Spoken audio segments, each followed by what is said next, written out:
The tavern's always open.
It's time for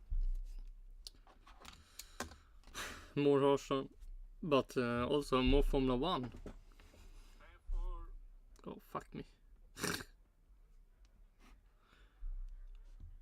And now we... let's see, what was the quest? 12 bees. Play 20 Baltic rice.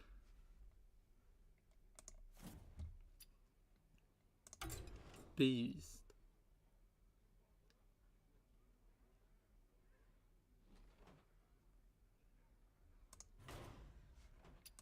Let's see, how many beasts do I have in the druid deck?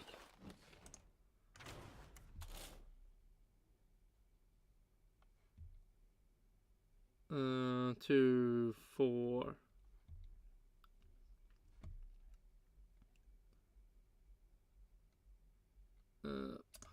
You can say 5. The hunter have the 2, 4, 6, 7. Sure, it will be the hunter deck. We will be playing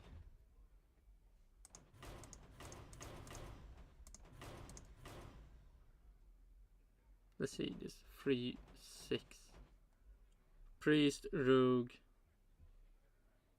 shaman that I have not still made.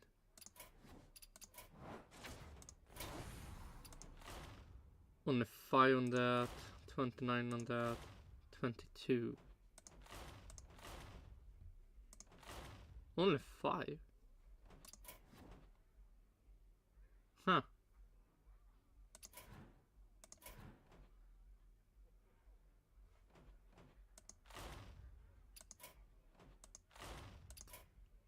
Probably it would say nothing on these.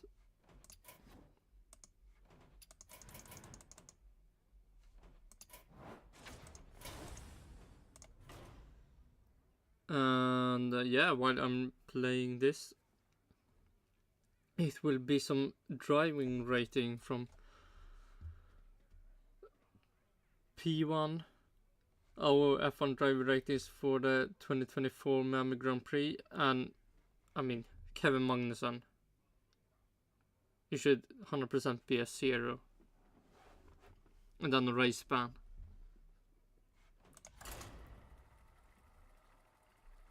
But let's see what they have, what they think. Lando Norris, yeah, Max probably 9 or 8. Norris, can he actually get that 10? I mean, he won the race, but let's Our see. Miami Grand Prix. F1 driver ratings. So let's begin with probably the star of the show, Kevin Magnussen. I am going to lock in.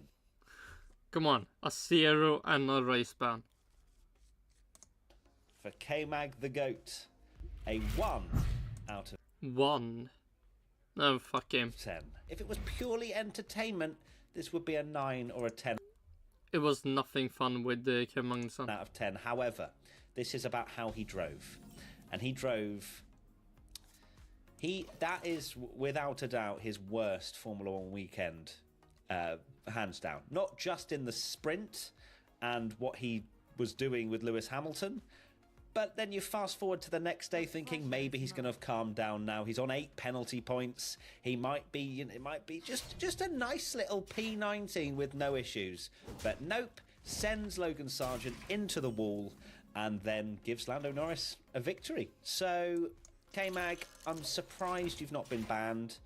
But instead he's going into Imola with 10 penalty points rather than 11, because apparently the FIA only give 2 penalty points for certain things like sending a driver into the wall. But if you push someone wide around China, no, that's 3. I have gone. True. Why? Just ban him. For a 0 out of 10. Yeah, true. 0 and then a race ban. Kevin Magnussen. He shouldn't be a driver that is there to cause chaos for his teammate. Like, it's almost a joke, really. And the reason it's a 0 is not just... I wouldn't even give him a 0 for what he did in the sprint. He did everything for his teammate. It would have been a low grade. But he's qualified way behind Hulkenberg in the sprint. Qualified way behind Hulkenberg in qualifying. So he's slow as well. And then after... The fuck was this? Different. You open next card, cost 1 more.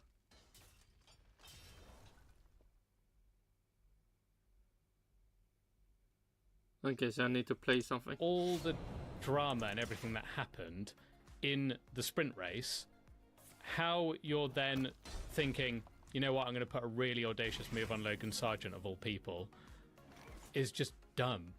It's just really, really dumb. So he deserves a 0 because it's just silly driving. Okay, all right. Well, I gave him a 1 just purely because he helped Hulkenberg get a point in the sprint, so he deserves... No, he doesn't deserve a race ban. Please just give him that. He deserves at least a little 1. And the fans did not think so because they gave him a 0. We now go to Nico Hulkenberg, sprint quali 10th, sprint result 7th, qualified for the main race in 9th and finished 11th. Gone for an 8 out of 10 for Nico Hulkenberg. To get a Haas into Q3 in both sessions is just Nico Hulkenberg things. And yeah, it was another... Oh shit. Do I believe in Kym Magnussen should get?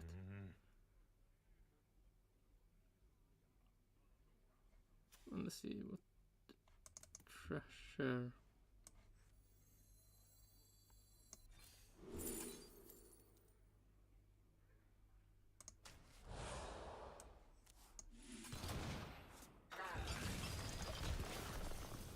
Uh,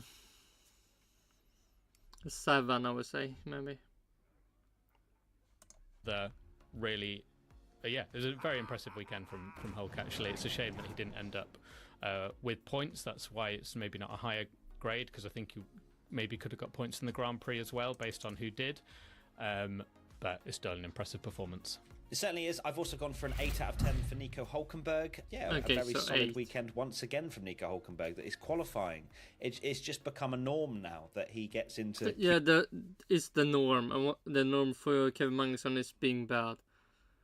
And hopefully Hulkenberg will succeed with the Stake F1 team Kickstarter also. Q3 or SQ3, and he did that both times in the Haas. So the Haas still has that raw pace, but also can now race in the Grand Prix, which is nice to see, and very excited to see what Nico Hulkenberg can do when he goes to, well, not Stake next year, but Audi for 2026. The fans gave Nico a 7. God, can't please them, can you? What is this thing you have? Play a card from underclass review on true form. What?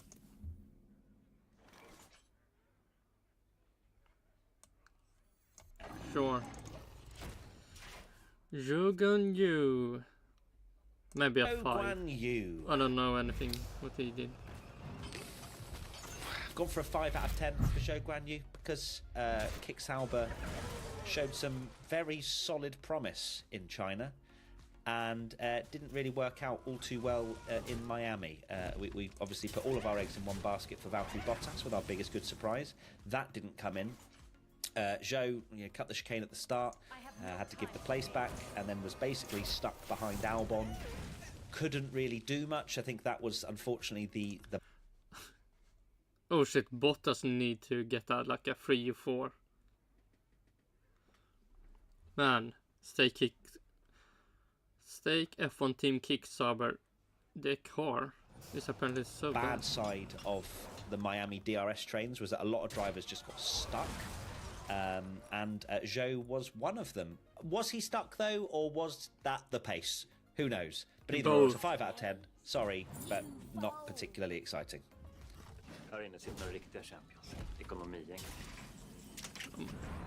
Don't care.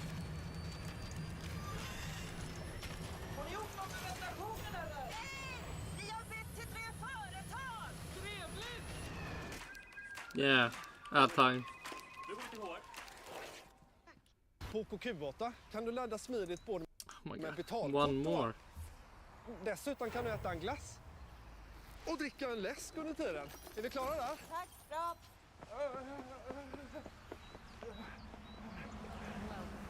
Yeah, I've gone for a 5 out of 10 for The fuck? What was well played? Okay, Zhou Guan Yu as wait.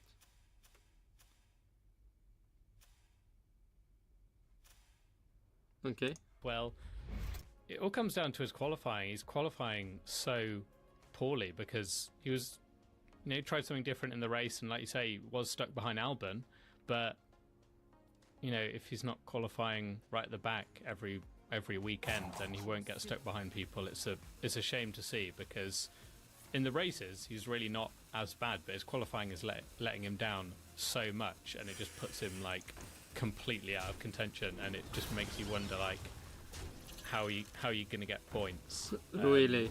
if you're basically starting right at the back every weekend. So not a great weekend for Zhou. The fans gave Zhou a Oh, at least I can trigger that one. Rush poison at quick draw, gain immune this turn.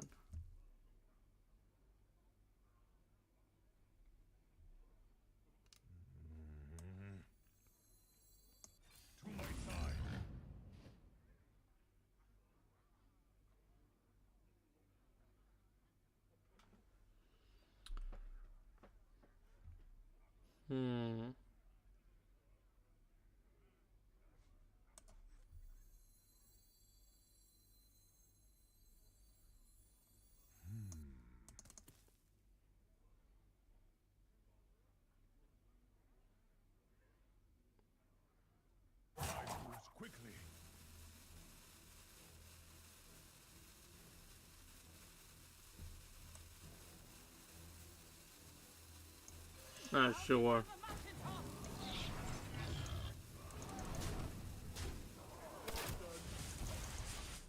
We have 8, 10, 12. So just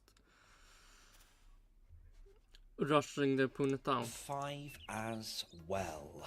We now go to Valtteri Bottas. Yeah, 3 or 4. He should not get any high. I have gone for a 3 out of 10 for Valtteri Bottas. This is a track and a scenario where he could be getting a good result, and it was worse than anonymous. He just was like genuinely like With the red ties in the race, he were nowhere. the back and last like all the time. Somehow got a high percentage of the driver of the day vote. But maybe his race was so bad that it just was a bit of a banter vote. I'd gone for a 5 out of 10 for Valtteri Bottas, and I'm going to stick with Why? 5? it because I don't think it was that horrendous. He Really? was caught Okay. Well, it was unfortunate timing of the safety car, which basically screwed him completely. He started on the soft tyres, which, I mean, a very strange strategy because I think that was the only driver to start on the softs. But, you know, Sauber just rolling the dice and just hoping something sticks. Yeah, it's unfortunate because I was really hoping that he would do quite well. But alas, he did not. We now, and the fans also gave Valtteri Bottas a 5. Yuki Tsunoda, sprint quali 15th, sprint result 8th, qualified for the main race in 10th, finished 7th. I am giving Yuki Tsunoda a 9 out of 10. A very, very impressive. Oh shit. Yuki Tsunoda. 9. That's a little too high, I would say. But if Ricardo get also like a 9, then I would say yeah, sure. For me, more performance, especially in the main race, finishing 7th. Just showing that RB, if it qualified well and was in clean air, it was cooking. Danny Rick showed that in the sprint. Yuki Tsunoda showed that more in the main race. And look, it's impressive. Is it going to be a flash in the pan for RB? Who knows? But they've scored points now at a few occasions. And Yuki Tsunoda, we just thought the shift of momentum was happening for Danny Rick with the change of chassis, and then Yuki Tsunoda says no and finishes 7th. Well, he did good in the sprint race, so can say somewhat shifted, but he shifted back. So yeah, also. 9 out of 10 for me. I can't give it a 10. I'm sorry. I can. I've given him a 10 out of 10. It's a 10. Really 10? No. 10 out of 10 for the race. In terms of the fact that why? Sorry, this is 10 out of 10 for the weekend, bro. Yeah, I'm explaining my reasoning. Go on then, pop off.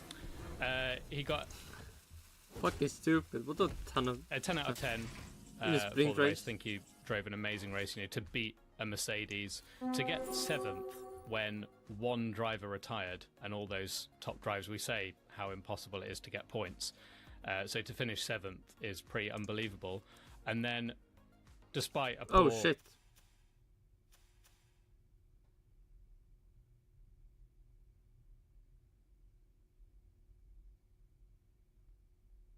Okay, now I understand.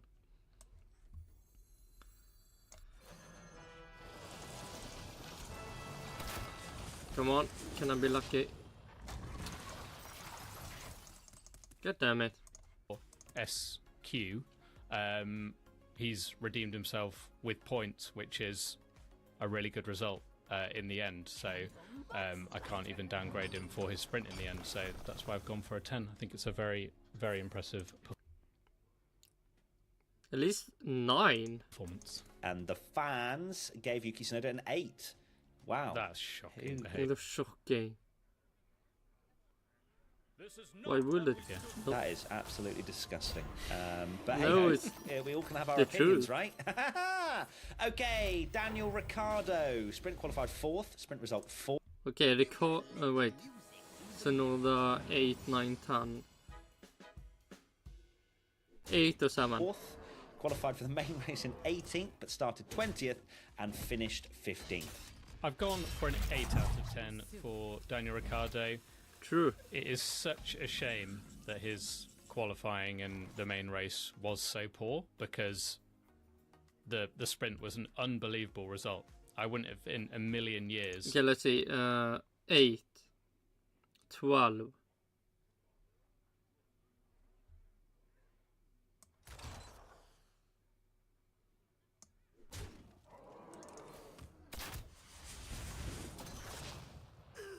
That's somewhat lucky.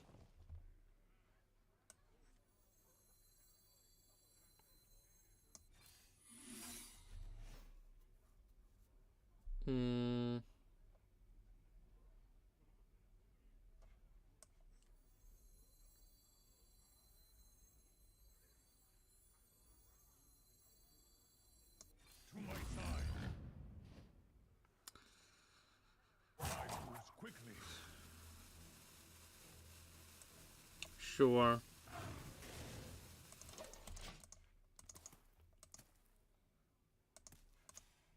Thought that one, he could qualify 4th, and 2 stay there. I think that's the most impressive thing, that he stayed there. I was convinced that he was going to drop to the low end of the points in the sprint. Well, he had Carlos Sainz behind him. We have already seen how Carlos Sainz get past people. He more or less don't. And of course, yeah, he had a stinker of a race. Until he ruins someone's race, then he can get past. But so people might think that 8 is quite high, but at the end of the day, 5 points? Yes, 5 points for RB is a big score. So why?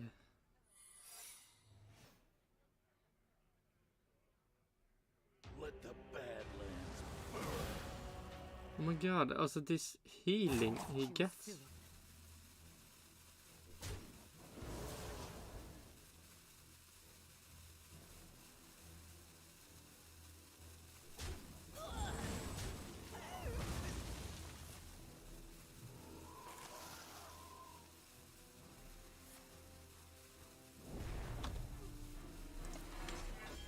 Oh my god, the fuck is this? Now I get...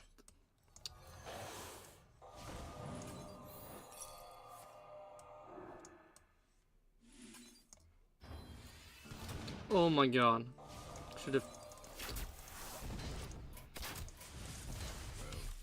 Oh my god, it's so annoying. Regardless of what happens, you take 5 points away from a Grand Prix weekend. That is big for RB, so he's got to get a good grade. And that is why I've also gone for an 8 out of 10. The sprint quali, finishing 4th, scoring 5 points, is the most overwhelming 10 out of 10 performance for that sprint. That it kind of, I even said after the sprint, it doesn't matter what he does now, he can literally sit out and do nothing for the rest of the weekend, and it is still worthwhile for RB what he's managed in that sprint. And then he showed that if you don't qualify well, but you have a good car around Miami, you can't do anything, because he finished 15th and didn't even make it anywhere close to the points. So yes, and then he fought Oscar Piastri too. Or he just proved that the car, or if you're qualifying good, you can stay where you are. It's a nail right at the end. And we So if you're qualifying bad, you will stay more or less where you are. to stop fighting, please. Lando's winning. So I gave him an 8, but the fans gave him a 7. They cannot be pleased this weekend. Logan Sargent. It's a 5 out of 10 from me for Logan Sargent. He was doing all right. You know, I was very impressed. I mean, they're not looking at one sprint race or one qualifying. They're looking at the race also. That Logan was a couple of DNFs away from a point in a sprint. That would have been fantastic. And then the main race, obviously, he gets absolutely yeeted by Kevin Magnussen.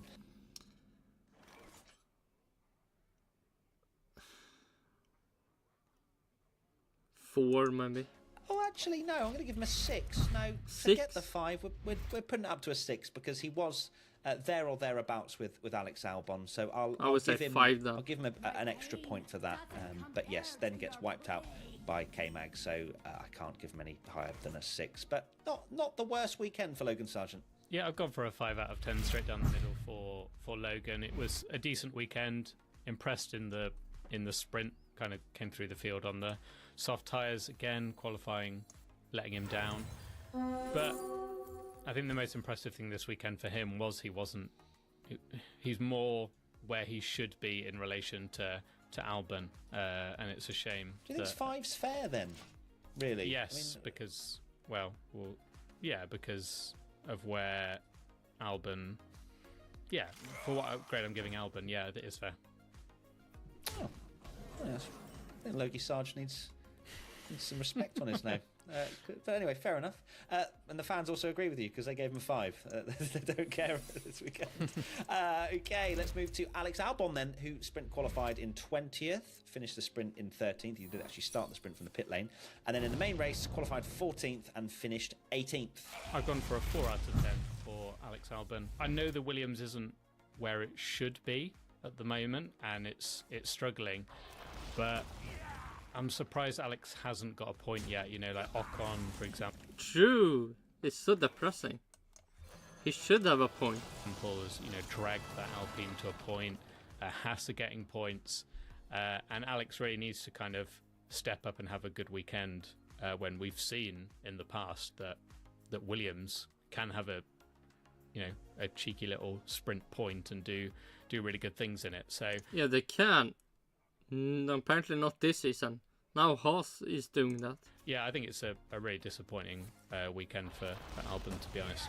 For Alex, I've given him a 5. I just feel as though that Williams is absolutely horrendous. But for his standard to 5, the main race was not showing any kinds of pace. Then he had that mistake that he ran very wide. But I'm not going to be too harsh on him because that Williams does genuinely look like an absolute dog around this Miami circuit. So yeah, it's a 5 from me, and Alex gets a 5 Ooh. from the fan.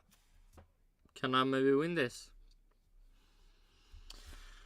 Hopefully. Fans as well. Esteban Ocon, sprint. Ocon. Oh wait. Albon.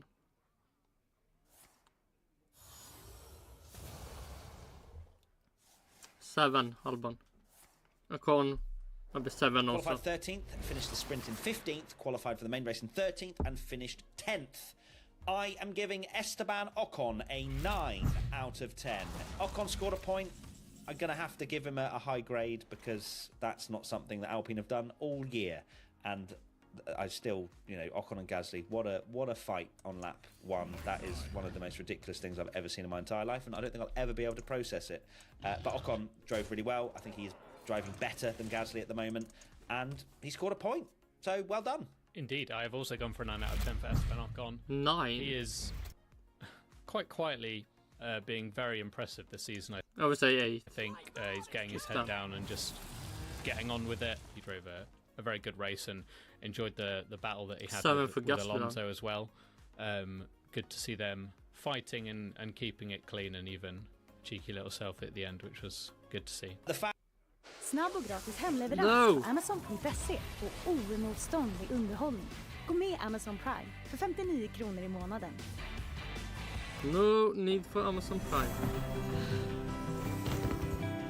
Men som man är alls.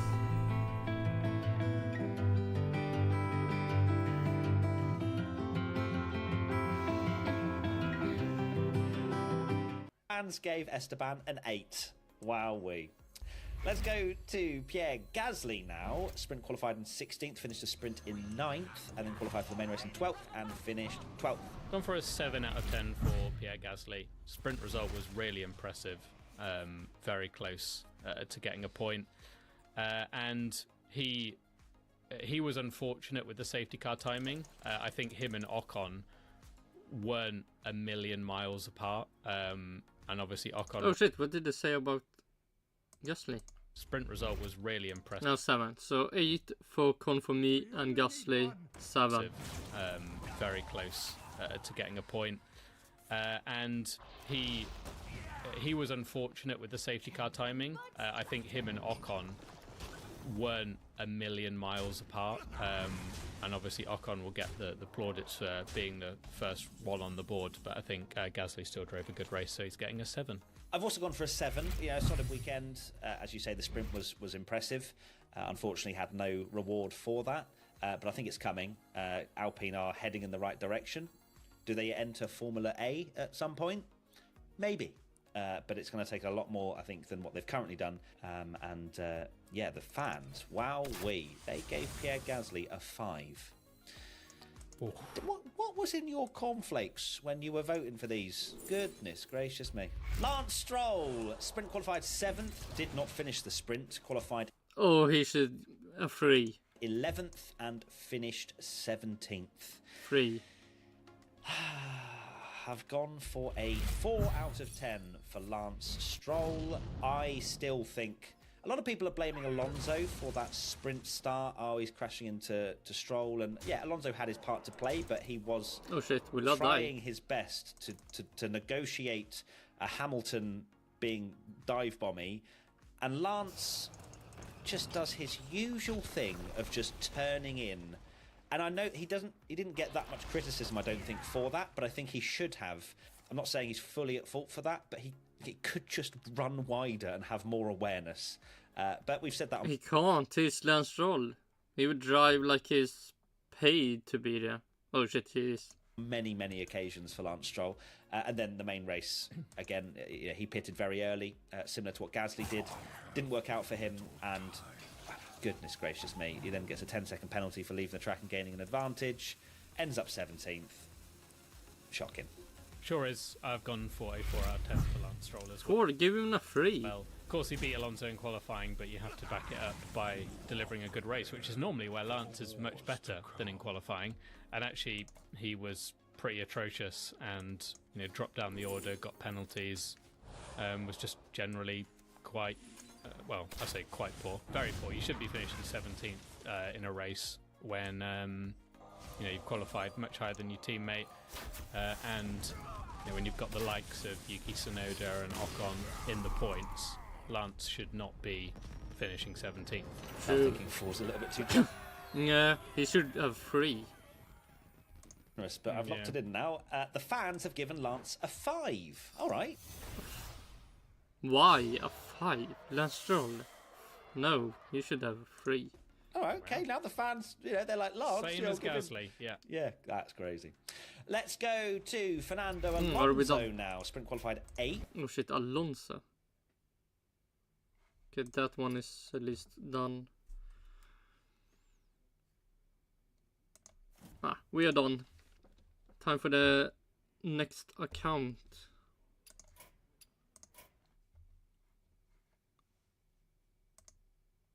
Let's see.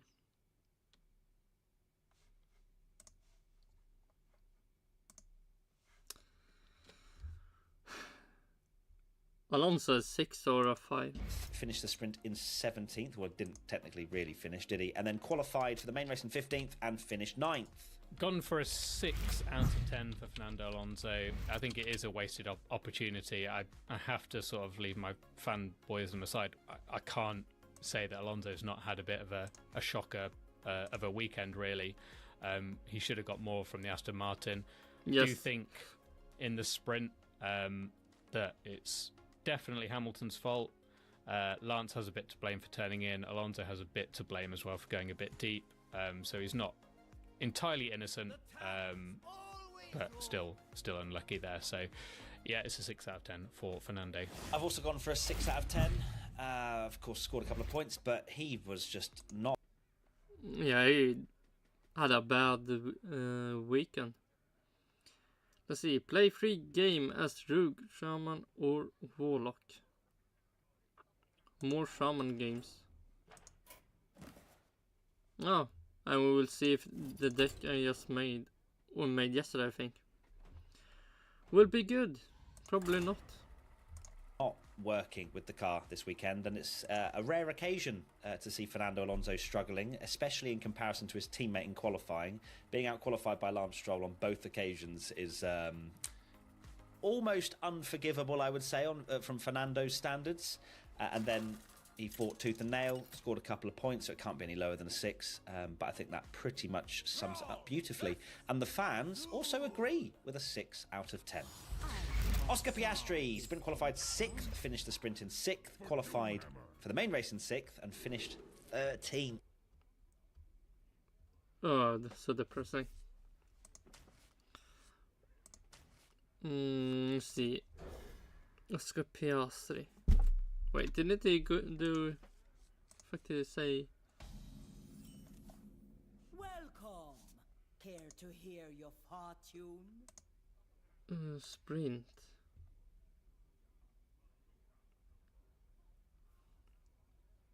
Yes, 6, so he did somewhat good in the sprint. Now, this is probably the highest grade for anyone to ever get for finishing 13th and scoring 3 points in the sprint, but I'm giving him a 9 out of 10. 9? Okay, what would I pick for Oscar Piastri?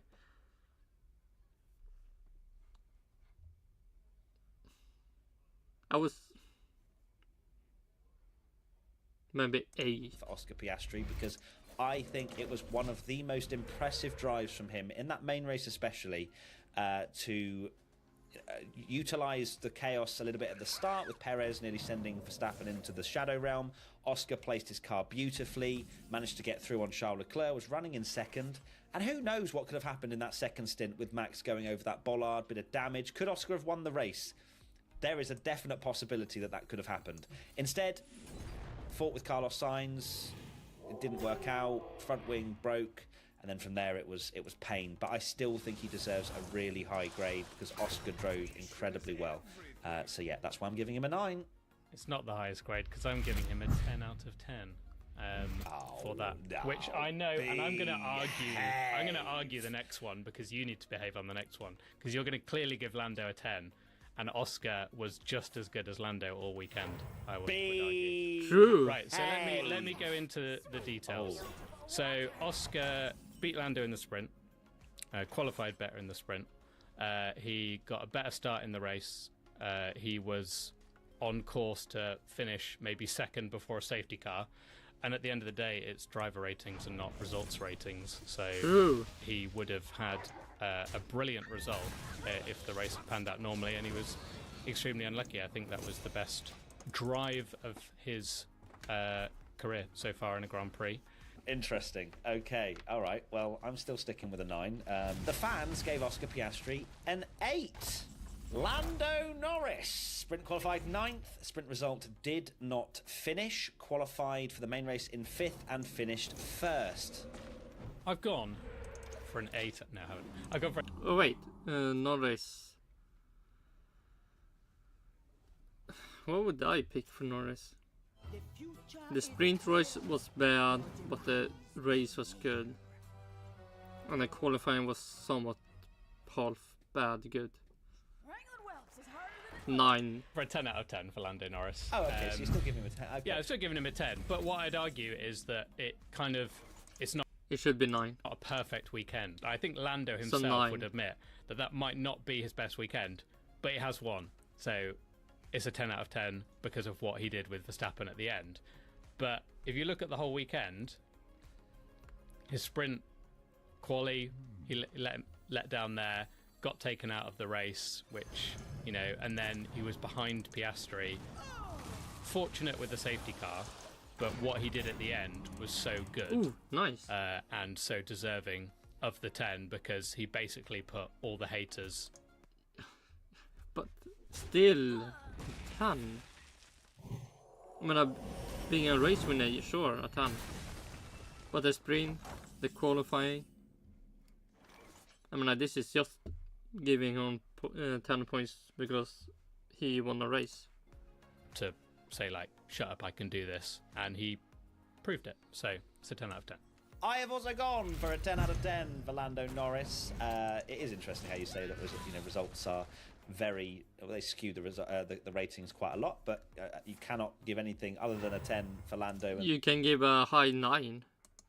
Just the way that, as you say, he drove away at the end. Max, of course, did pick up some damage after his mistake on the bollard, so I would be interested to see how much time he lost with that slight floor damage that he got from that.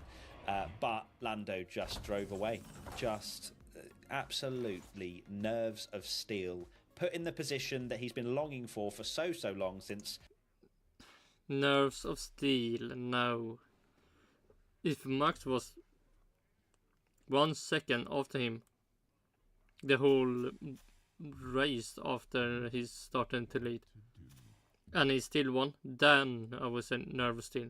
But Max dropped off, so he didn't need to have the nerve of steel. Russia 2021, and he delivered. So 10 out of 10, and the fans also gave Lando a 10. Carlos Sainz, sprint quali 5th, finished the sprint in 5th, qualified 3rd, finished 5th. I've gone for a 7 out of 10 for Carlos Sainz. I love how... Wait, oh shit, Carlos Sainz. I didn't get past Piastri in the sprint race, right? Oh no. Oh, Dan Ricciardo didn't get past. Oh my god. It was even worse. And we just dropping everything. and 100% will probably lose after this. But oh shit, he didn't get past Daniel Ricciardo.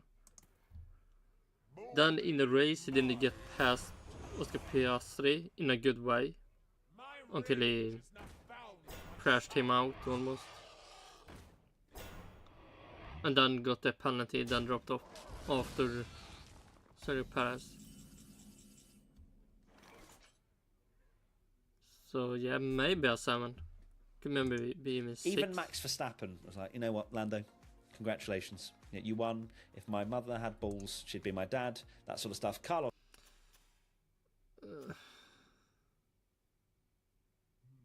Oh, nice. I thought this will kill one of my minions, and it don't. Comes out of it and is like, oh, I would have won that race. I got more fortunate with the safety car. I was ahead of Lando, blah, blah, blah, blah, blah.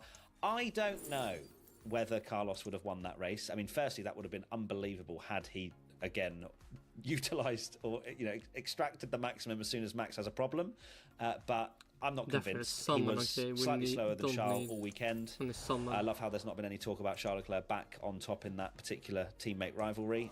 It seems like people only gas up on one particular side of that. But still, Carlos had a good weekend. But it's, no more than a 7 for me.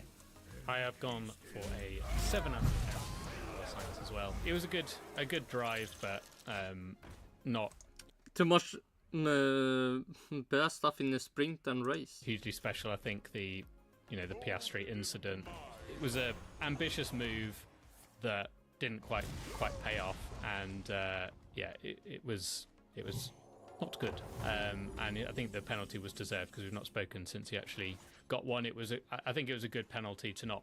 I think it is worthy of a 5. Like, it's not a 10 or a 20. The fans gave Carlos a 7 as well. Charles Leclerc, sprint qualified second. Oh, this is a 9. Oh wait, how did he end both sprint races then? Charles Leclerc. Oh, sprint too.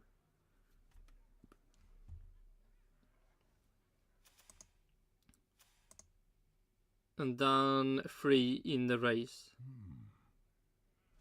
So it's 9. Finished the sprint in second, qualified. After also 3 laps or 1 in the practice.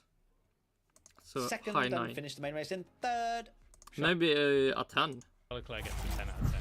Yeah, true. Looking at those results, Blimey neck, what is going on here? It's hard to fault him. So if I'm going by the same logic that I've given Lando a 10 and Oscar a 10 and Yuki a 10, then it's got to be a 10. So well done, Charles Leclerc. I think he was very, very impressive.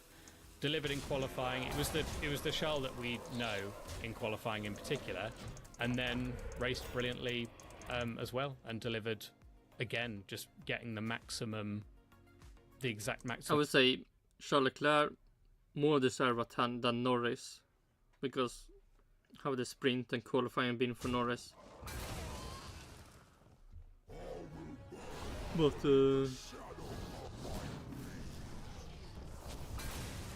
shit. Charles Leclerc 100% at 10. He could. Well, he's finished in the top 4 in every single Grand Prix, and he continues that trend after this weekend. I cannot give him a 10. I'm going to give him a 9. Oh, can I kill it with this? Can 4 spells? Let's see.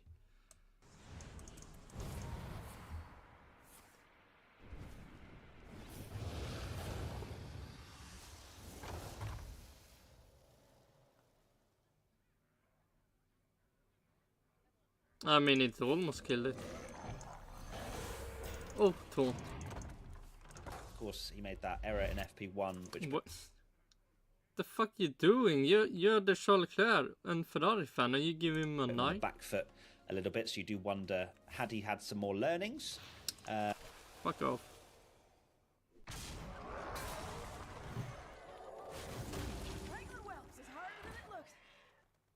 My rage is not bound by size.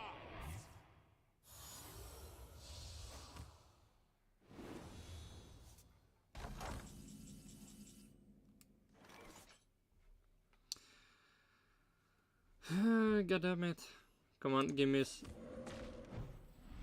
nope.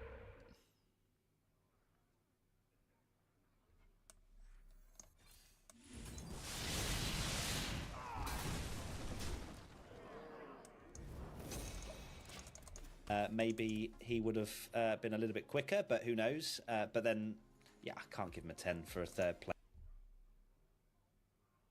Why not? Sometimes they're really retarded with the... Max Verstappen was... How can you not give him a 10 because of third place? What are you talking about? Very much struggling at the end of that race. You give Norris a 10 because his qualifying sprint race and second qualifying, and then because he won is a 10. But Charles Leclerc, everything perfect. Almost. That's a 9.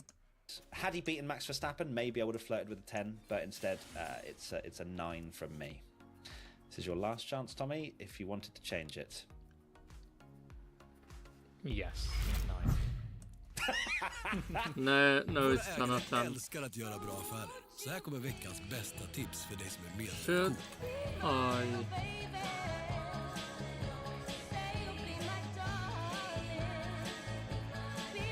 Välkommen till ditt Coop. Yes. Fuck these ads. Something was in your coffee this morning, sir, because you are feeling very, very generous. The fans gave Charles Leclerc an 8. George Russell, sprint qualified 11th, finished the sprint in 12th, qualified for the main race in 7th, and finished 8th. Gone for a 6 out of 10 for George Russell this weekend. He got absolutely chefed on in the main race by Lewis Hamilton, considering there was a safety car. The fuck?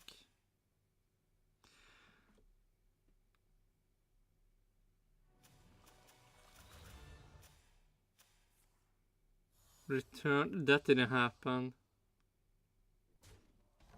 At least I got a somewhat good secret.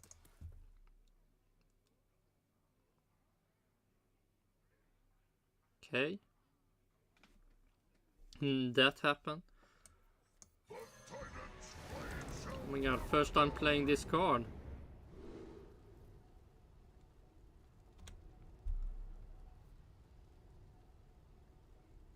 Sure.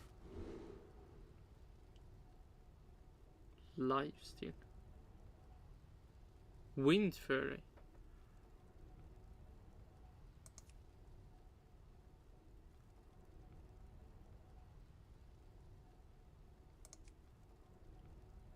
Lysin is not needed. After a hero takes someone a random 8 cost minion battle card, deal 6 damage. The fuck? Yeah, this is okay, so this is 100% a card for retards.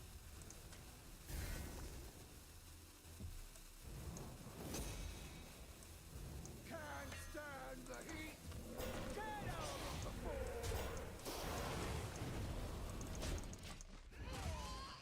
Fucking 5 damage. Oh my god, it's 10 plus. Oh no, battle cry. So it's I can most do 16 damage in one turn. And freeze mage, let's see, 4, 8, 14. So if you have two frostbolt, 2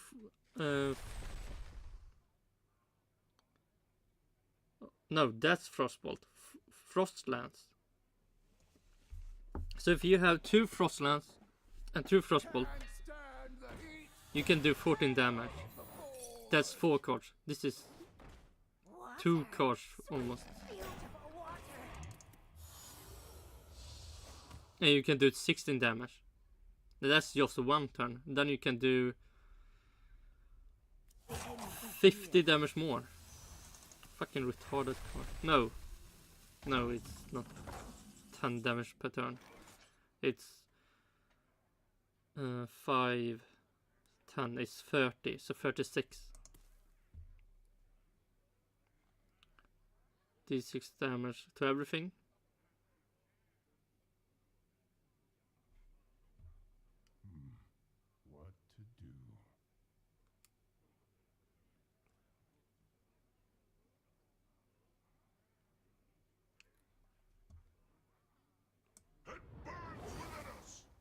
It does.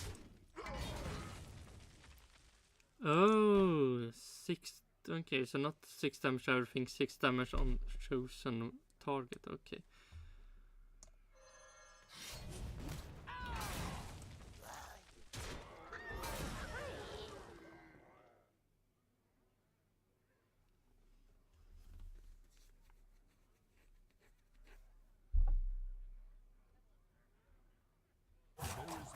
Wait, when the fuck did he start to get so much healing? Man, they really... Oh, fuck me. Elements guide me. Elements guide me.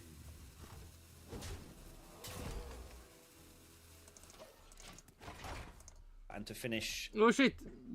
It's time for Mercedes. George Russell. 6. almost 20 seconds behind his teammate. There were mistakes in there. It just wasn't a particularly impressive weekend from George at all. Oh, of course, nice. scored a few points in 8th, but apart from that, really nothing to write home about. Indeed. I've gone for a 5 out of 10 for George Russell. It was a very poor weekend, really. Like I say, Hamilton was much more impressive in the main. How did this work? My question.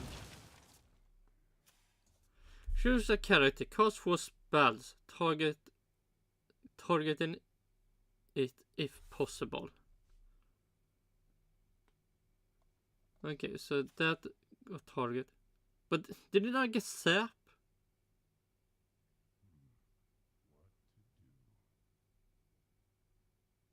Man, this is so weird.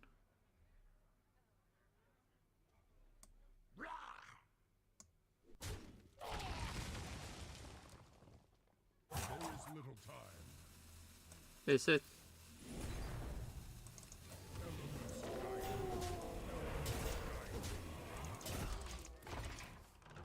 Golden totem. Race, and then even in the sprint, George was nowhere. I think he said himself that he was stuck in a DRS No way, he is in a Mercedes. train So- and how boring it was and stuff like that. So yeah, not a very good weekend from George. The fans gave George Yeah, let's see. +2. Or is it friendly? +2. Fatigue damage? What the fuck was that? Yeah, let's see. Give a friendly... Okay, can't be done. Both players take fatigue damage twice.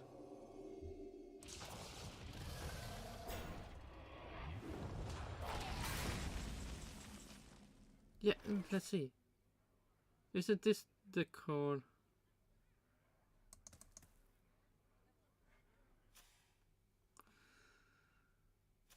Where can I see? No, that's so much text. Fuck me.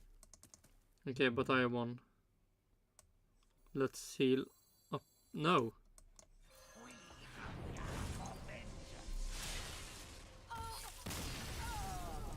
a 6. Lewis Hamilton's been qualified 12th. Lewis Hamilton.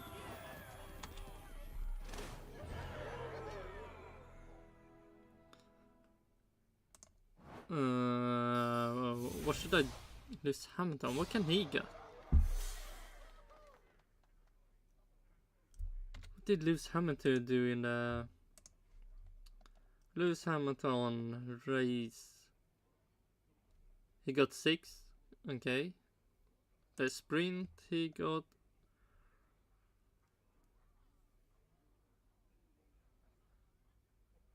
Oh yeah, he did have, he got the penalty. Well, he would maybe got some points. And then sprint grid. How did his qualifying in the sprint was? It, let's see. The 12 in the sprint race, and then we have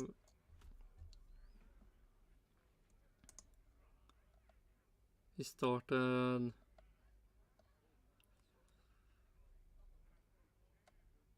8. Okay, so this can't be any good points for him. 6 maybe Finished the for him sprint also. 16th, finished qualified in 8th for the main race and finished 6th. I have gone for an 8 out of 10 for Lewis 8. Why? Hamilton. In the sprint, the fact that Yours 6 and 5, and you give Lewis Hamilton an 8. What? he was unfortunate to get kind of Magnussened, but What do you mean? You like that? You want Kevin Magnussen to ruin more races for people? I think it was his fault, you know, for speeding in the pits and dropping out there. But in the main race, I mean, that should maybe give him a 4. Get a penalty because you're speeding after a safety car in the pit lane. The fuck do you do that? it's very impressive. Yeah, very impressive to succeed with that. You know, was fighting. The Haas. Yeah. That's impressive. More where that the car was nowhere near where it should be, and Hamilton was fighting those Yeah, the top teams. Haas. And Visa Cash App RB Formula 1 team.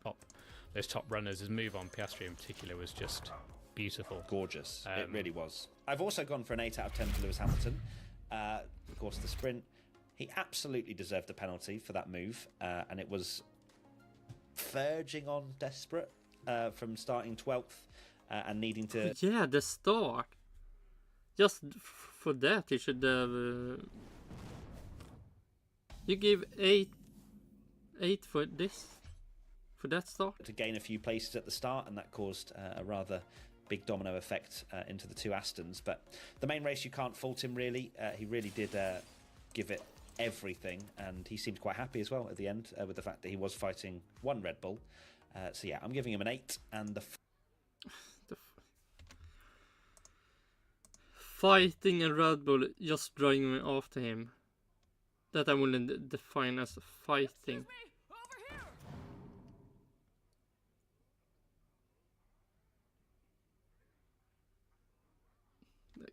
Okay, 8 points because he was fighting a Red Bull when he just drove after him.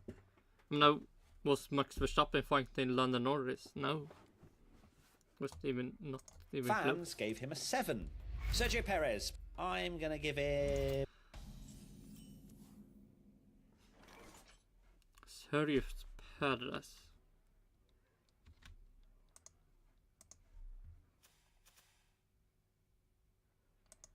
Sprint. He was 3, and then he was 4, but more or less 5. I wonder.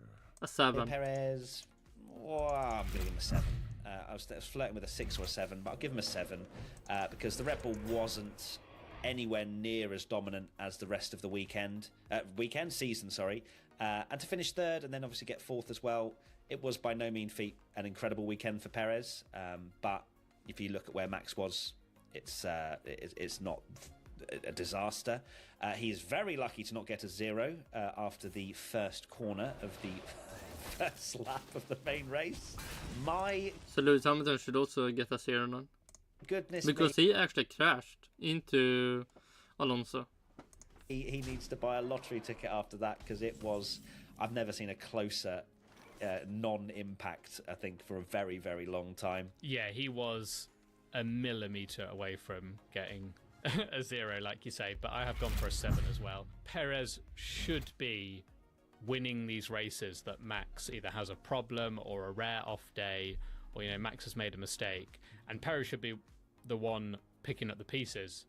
So he's absolutely nowhere. I mean, you said Ferrari, McLaren should also be there if Max isn't there. So what do you mean? Near doing that, and I think that's where the frustration lies. But then you actually look on paper that he's Fucking third, sure. fourth, and it's solid enough. Like, it's nothing spectacular, but I can't give him a 6 for getting, you know, a good amount of points on the board. True. The fans gave Perez a 6. And finally, Max, I mean, 9. Maybe high 9, maybe 10, but he finished second in the race. So who knows? Verstappen, sprint qualified first, finished the sprint in first, qualified Okay, it's a 10. first, finished second. Yeah, he's so washed. Giving him 9 out of 10. So the reason he's What? not getting a 10 is because he made that mistake, and while the VSC Norris is this weekend doing almost everything bad, then a good race. That's a 10. Doing everything good, then slightly bad race. That's a 9. that was caused by the Ballard did not affect his race at all, really. When you watch the replay, you can see that he'd take a big old chunk out of his floor, which makes you wonder if he'd had the normal downforce that he had, if he could have. So we're playing against a bot. Why are you doing this? I made my card a 7-7 and you wasted so much on just one card.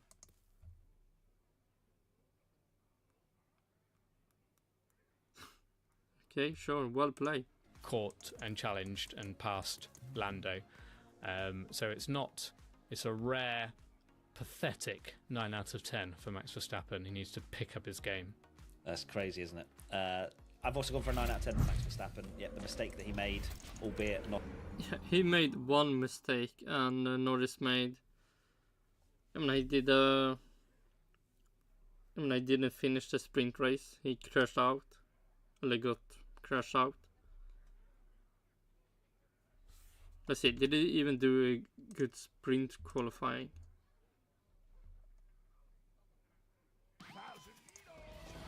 Sprint grid. No, he did a bit bad sprint qualifying. He's 9. And then he DNF. Then in the qualifying, it's just 5. And then he won the race. That's a 10. But let's see, Max Verstappen sprint race 1. The sprint race 1. Qualifying 1. And then race 2. That's a 9. The fuck? Not a massive one in the sense of what it cost him. Still second place. But it was a mistake and may well have given us. Yeah, the whole week of Norris is a mistake, except in the end. But what the fuck? A showdown to remember had he not picked up that damage. The fans also gave Max a 9, and that is it. Who is our P1? Well, Tommy's given everybody a 10, so it's going to be quite difficult for you to decide. And Charles Leclerc also, he should also have a 10. Who you want to give it to, Tommy. But mine is, of course, Lando Norris. Congratulations to Lando. And still, how? Lando Norris do the half of the race in the end good. That's a 10. Everything else he did was bad. I mean, this driver ratings is weird. Lando for that 10 out of 10. Unbelievable. I'm still buzzing from ear to ear for how he is a race winner now, and I'm so happy for him. And I think that 1% recovery. I still think if he won the Russian one, it will be so much more amazing. No, that was against Lewis Hamilton. Also, he led. Was it also pole position? Then led every lap, almost, until then. Picture sums up that he also enjoyed that evening and probably into the morning as well. So yeah, my P1 is Lando. Mine is also Lando Norris.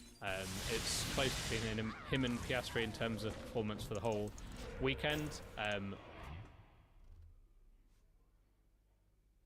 No, I will maybe give Charles Leclerc, because I will get Charles Leclerc 10, Max 10, Yuki Tsunoda 9, Oscar Piastri maybe a 9. Oh, Lando Norris a 9. But Charles Leclerc, I will pick him. From how little practice and what they qualifying, how we finished the races, is 100% a 10. But Lando and the best of gets everyone. it, and well deserved as well. Right, that is it. Thank you everybody for watching and for listening to this driver ratings. Tommy, what are your final thoughts? 1, 2, 3, 4, 5, 6, 7 spells. Fuck.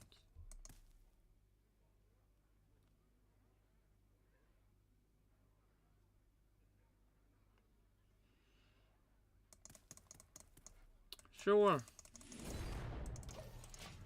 So, Final thoughts is that You're washed.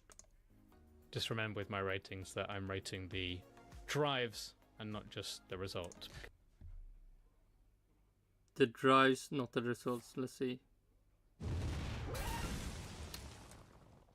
Give me the results. No, you don't. Lennon Norris shouldn't have a 10 then. Oscar Piastri shouldn't have a 10 also. Maybe Yuki Tsunoda can have a 10. Charles Leclerc should have a 10. Max Verstappen should have a 10. Kevin Magnussen should maybe have 0 points. And no race ban.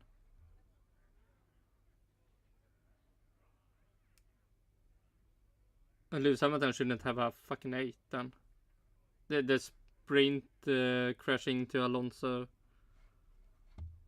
Have a problem getting past Magnussen innan Haas.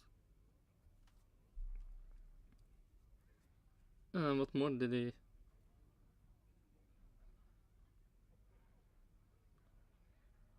Yeah, but that was it, I think.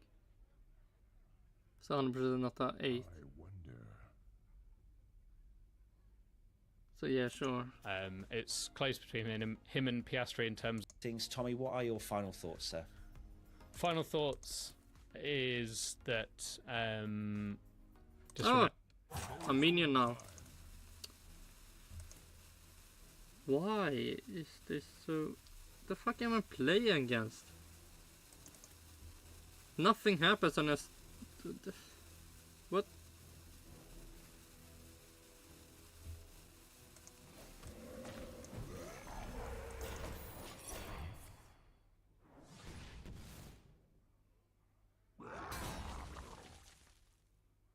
Okay, nice. and with my ratings that I'm rating the drives and not just the result. Yeah, I mean, lies. they've already In the comments. How can you give up? I mean, you given the points and what you said now is proven that you lied. So I don't know. What do you mean? Oscar the same as Lando. Yeah. Because he drove well. It's fine. But He drove well in the race, not in the qualifying, not in the sprint qualifying, not even the sprint, because it ended in turn 1. So, the fuck are you talking about? Feeding that algorithm, everybody. Thank you. Thanks a lot, everybody. We'll see you soon for another bit of content. Imola, of course, next weekend, and we'll have some stuff for you. Then laughing, yeah. Behold the tools of creation. Oh shit. Like I said, nothing happened in the horse match.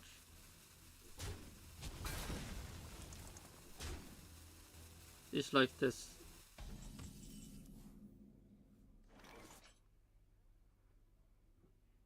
And now we have the second minion. Eller the fourth minion. Bland all these fucking spells.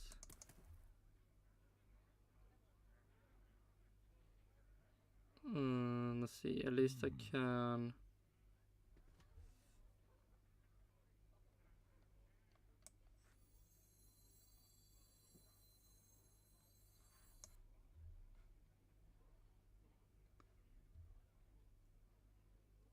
No, this is a much better play.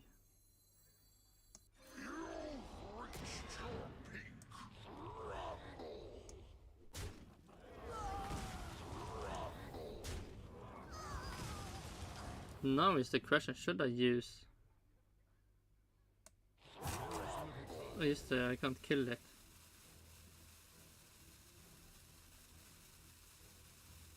Oh, no, why not?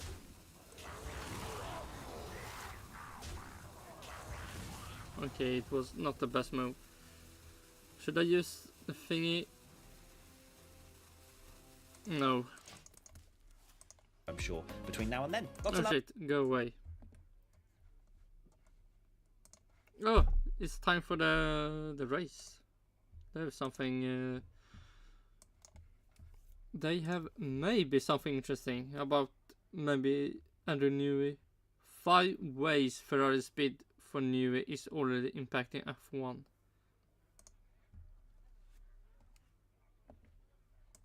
Out of Red Bull and possibly straight into Ferrari, Adrian Newey's uncertain future is already having a massive impact in F1. Ferrari's Somehow, understood to be working hard to secure Newey's services for when the outgoing Red Bull technical chief becomes available in early 2025, although it isn't the only team interested. Aided by his close friend and manager Eddie Jordan, Newey has secured an early Red Bull exit that would allow him to join another team in the first few.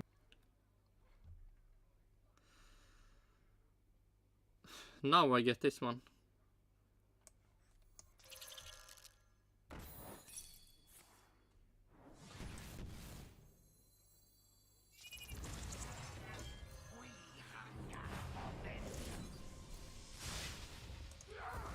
Oh shit, misplay. Okay, no misplay. Months of next year. That's massive, given he could have been left unable to work for another team until the start of 2027, already 12. Yeah, that's so amazing that he just can leave already under the 2025, so he can start working for 2026. But that's maybe because he's so little a part of the Red Bull team now, so he can leave so easily. 12 months into a new set of technical regulations, something Newey has been so effective at exploiting. Newey does need to decide whether he wants to stay in F1 as part of the new challenges he says he seeks, but it's widely understood in the F1 paddock that he wouldn't have tried to negotiate so hard for an early exit if he didn't have some kind of next move in mind. Come on, Williams. Don't go to Ferrari, go to Williams. Get a shareholder and make the team great again. First, he's seeing off the Red Bull RB17 hypercar project, probably going to travel with his wife for a bit, and then is widely expected to get back down to business. Unsurprisingly, Newey's newfound free agency is already causing a frenzied reaction. Newey's status inevitably means several teams covet his services, and the first and most obvious consequence is that Ferrari is widely believed to be by far the most appealing move. No deal has been done, but Newey reportedly met with Ferrari team. Maybe appealing, because Ferrari and Lewis Hamilton, his bucket list. But the work environment, maybe Williams will be the best. So he more want to be there than in Ferrari. Team boss Fred Vasseur in London in the week before the Miami Grand Prix, and extremely well-placed sources are. So if he meets up with Andretti, he will soon be part of that team also. Convinced that Ferrari will win him over by basically offering a pot of gold and a freewheeling role that lets him get as involved as much as he wants. Ferrari won't confirm or deny this, and Vasseur's only comment is basically that he has nothing to say, because I know you'll be able to write pages on the 2 words that I could say. Maybe Fred should be more worried about us hanging a YouTube video off it, because whether Ferrari... No, I don't think so. I think he cares super little about it. Comments officially or not, we understand it is pushing to make this happen. If Newey were to join Ferrari at his first availability, Ferrari will already be well advanced with its 2026 car, but not so far that Newey couldn't use his insight. Fuck is this? Well played. Would you play this one? Snow Flipper Penguin.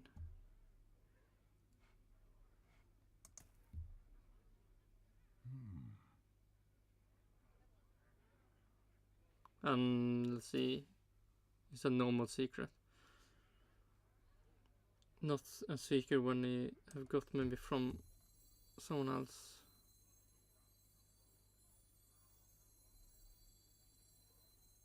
I wonder. Oh, do I want him to draw maybe more cards?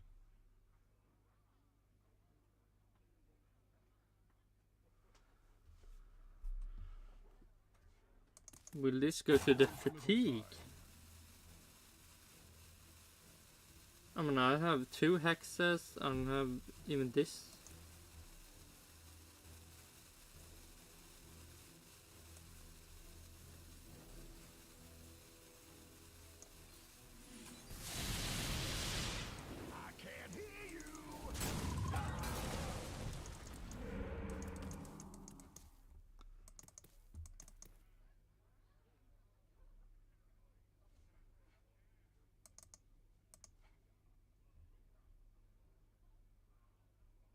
And also had a penguin.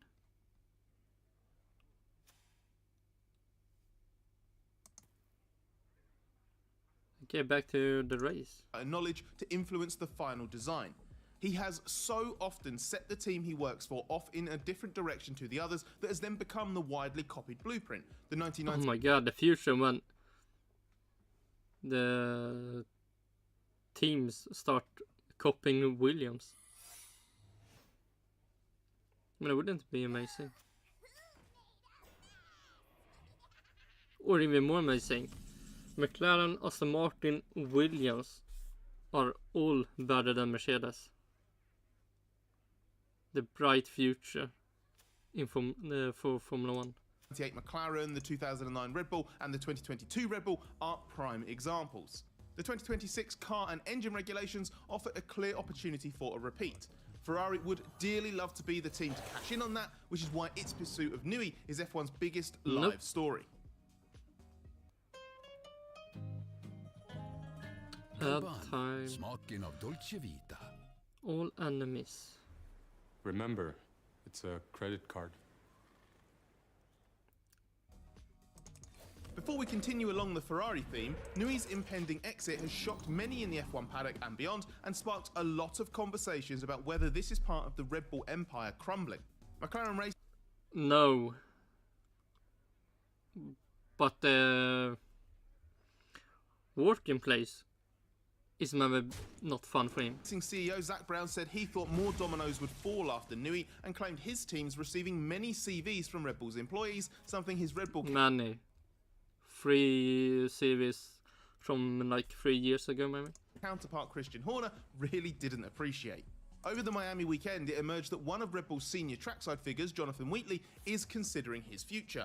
Wheatley could depart, but as contract negotiations are ongoing, he could also end up staying. There is speculation he covets a team principal role, which we understand Red Bull wouldn't stand in the way of... Oh my god, can it be a... So what's it called? Spell...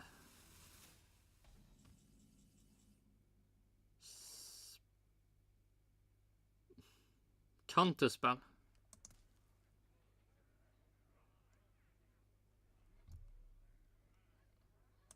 Let's see. It was fucking lame.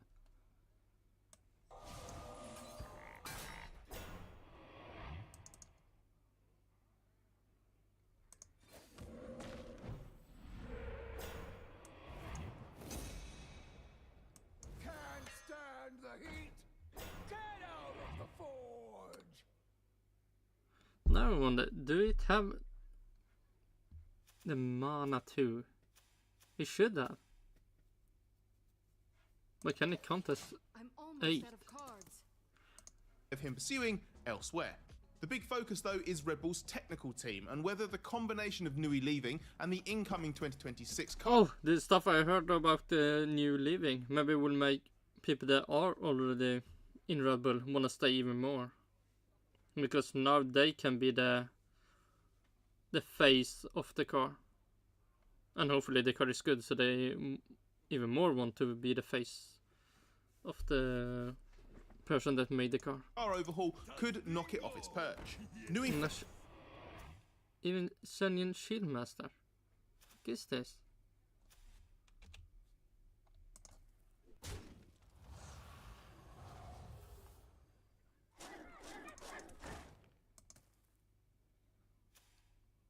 Making drum more cars was 100% the good thing.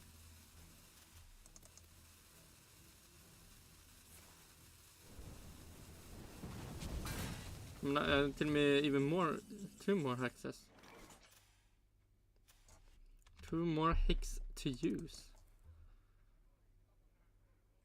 And also, man, so much healing. I should play Ysera. What to do? Or should I? I play a 6 card. Yeah. What else should I play? I mean, this is really good to wait with. Oh. Smash to cinders! Let's see now. Was that a misplay to make it even less? I wanna see. Is it a free now? Yep, it's a free. So wait, the fuck? After you play left or rightmost card in your hand, deal 1 damage to a random enemy. Okay.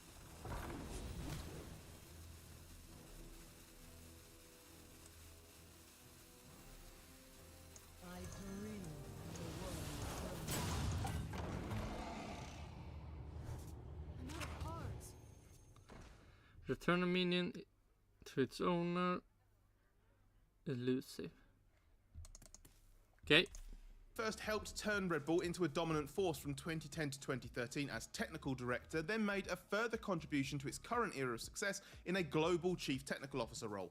But there has been a strong, if often implicit, indication that Red Bull itself isn't concerned by Nui's departure because his influence had been diluted over time, with some in the... Yeah, they mean. He's working in on the car can be so little that that's the why he can leave so fast.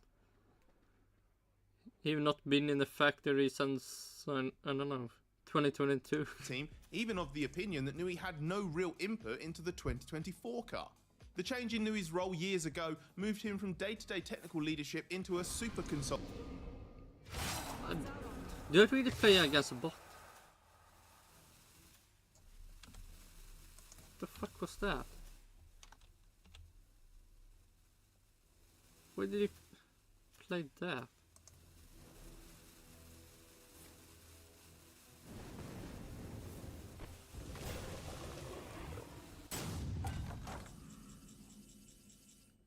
What?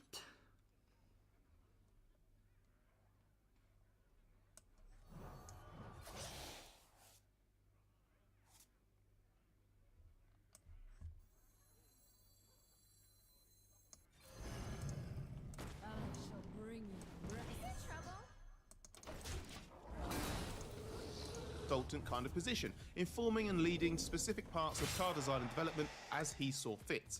Senior figures we've spoken to have made Red Bull's position clear. The technical team is rock solid, nobody wants to leave. Technical director Pierre Vacher is locked in for several years with a new contract, and head of aerodynamics Enrico Balbo is also committed.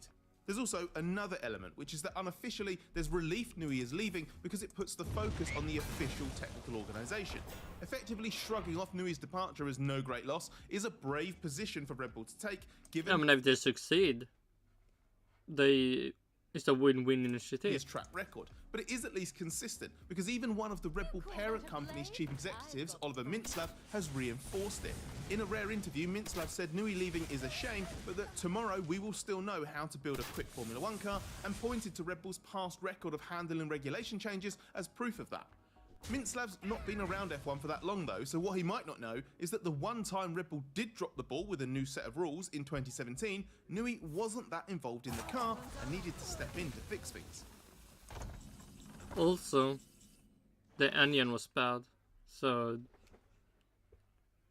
don't act like they couldn't make a good Formula 1 car. So, back to Ferrari. The F1 paddock's getting carried away with excitement at the prospect of a new super team. And even senior Red Bull figures have privately told us that if Vasseur stays on top of Ferrari's infamous politics, that project is looking like a serious threat. Nui would be a massive addition to a team that has gained serious momentum over the past 12 months. Vasseur's been extensively backed by Ferrari chairman John Elkann since being appointed Ferrari team boss ahead of the 2023 season as Mattia Binotto's successor. Ferrari's already lured Lewis Hamilton from Mercedes in a blockbuster driver swoop and got Charles Leclerc to commit to a new long-term deal. Tempting Nui would be a massive technical coup on top of other moves such as signing Mercedes performance director Loic Serra, which has never been made official but is something Vasseur kind of alluded to in Miami.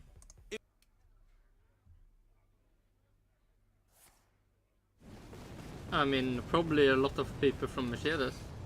And if a lot of people from Mercedes leaving, I believe Mercedes will be the doomsday team, then Red Bull will be. It was telling at the last round. I mean, still, Red Bull is the one team that are winning now.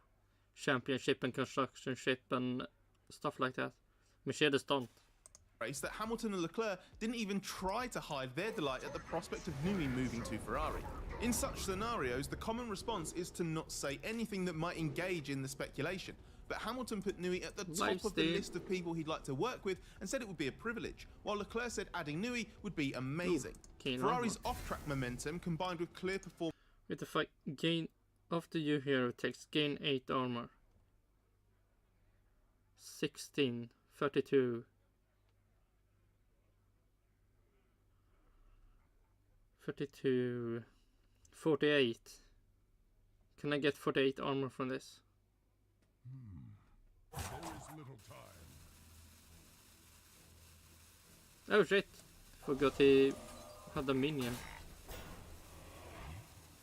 Oh my god, disgusting.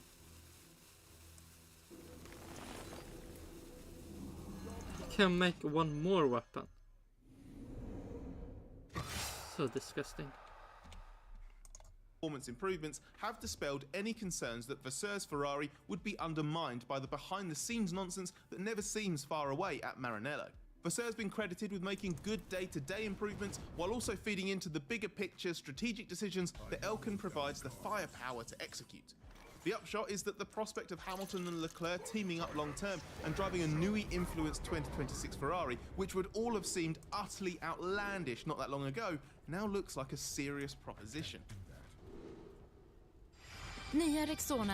No! Go away, Ad. We don't need you. Someone random? No. After your hero takes throw free. No, I don't fucking want free cards. After your hero takes someone. So this. Oh my god, this happened after your attacks also. So disgusting. 100% for retards.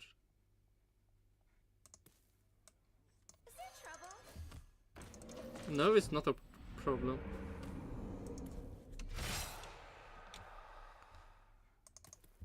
What will you do?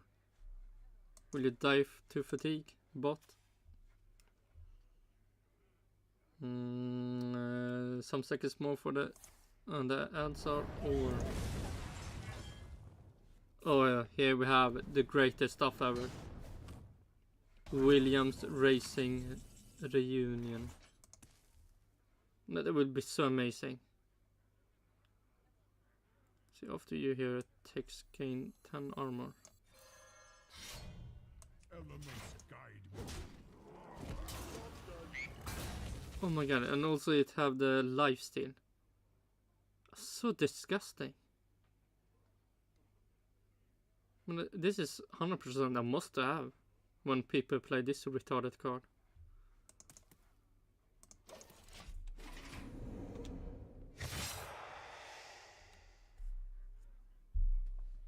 And also this.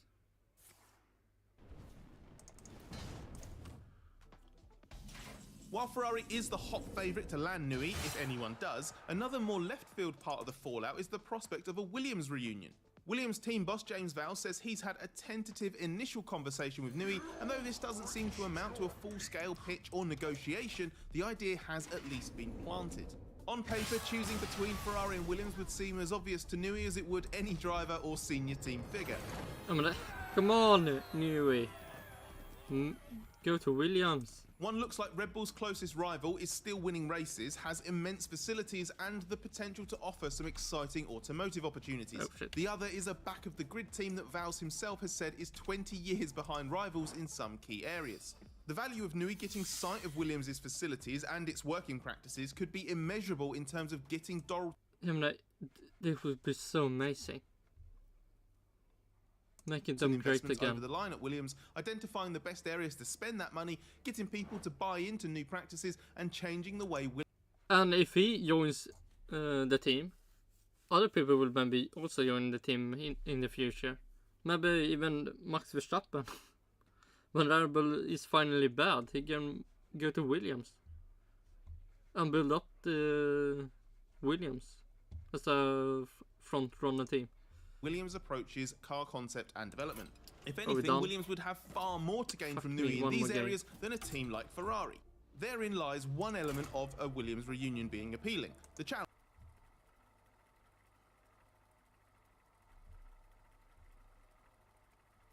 Let's see, was it?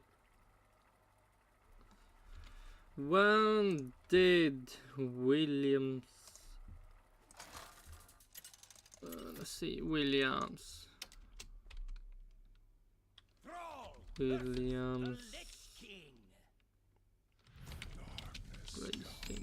founder. Frank Williams.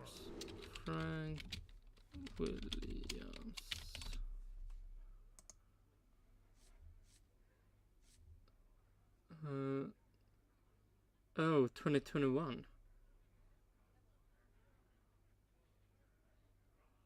Huh. At least it's saw George Russell getting P2 for Williams.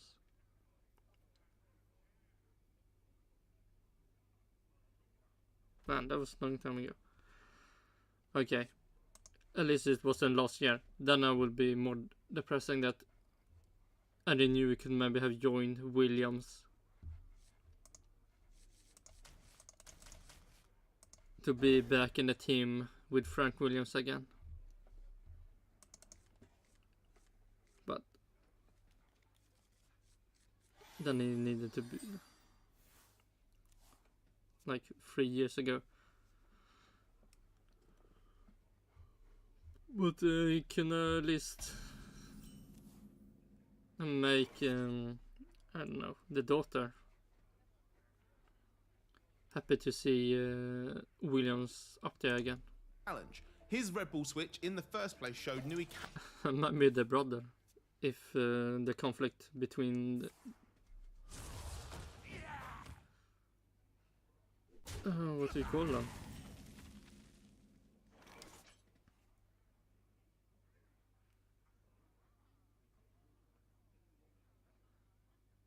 What the fuck do you say? No, who cares? The family. Can be motivated by such tasks, and while he is some 20 years older now, if revitalised by time off, Newey may come to like the prospect of helping revive the team he won his first races and titles with. Yeah, wouldn't this be amazing?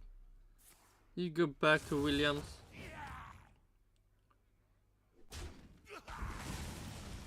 I mean, to make the list better, he should go to McLaren. And stay there for maybe at least 3 years. So we have 4 years. What the fuck does this mean? That he is not there, but he made the car. Yeah, either way, that McLaren will also have 3 more years with him. Emotional angle to rival the romantic notion of joining Ferrari. The case would also no doubt be stronger if Williams were able to finally offer Newey some team equity to sweeten the deal almost 30 years after. I mean, who wouldn't give Aidan Newey? I mean, they would probably want to give him 50%, who knows? Failing to do so is what drove him away in the first place. But perhaps the strongest argument is one Val's laid out, preaching the value of the team's family DNA, the racing focus, and the absence of the politics that have clearly played a part in Newey's enthusiasm. Yeah, and that's, I think, that could maybe make him don't want to join Ferrari. How the working place and how stuff around Ferrari is. That he more want to have a bad team, but a nice working place than a great team with a bad working place. Waning at Red Bull, Val's made it clear that he believes Williams is the kind of place Newey could enjoy working again. That's important. The fuck is this? Yeah, what the fuck should I do? Draw more cards? Hype? That didn't do anything. Fuck me.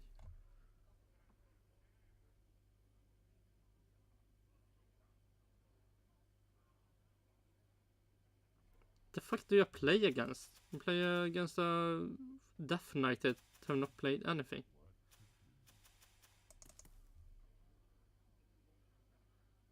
This is so lame.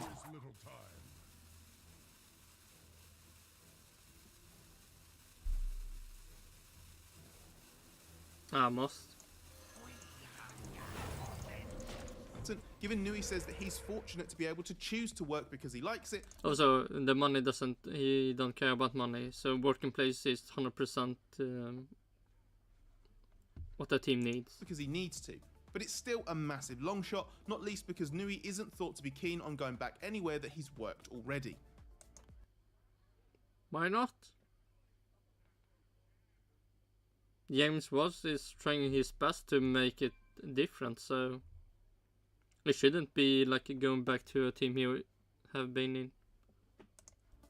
Oh, wait. James wow, so you said that the time I've stayed like for 20 years, so maybe if he actually go back to Windows, he realized, oh shit, this is that same team, and then don't want to work anymore. Earlier this year, Verstappen said he'd consider his own future if close ally Helmut Marko, Red Bull's motorsport advisor... Marko, Max Verstappen and Andy Newey all joins Williams.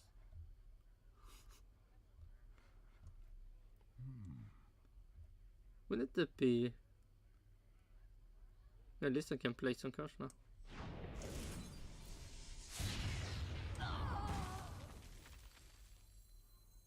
I feel like we should still go for the long game.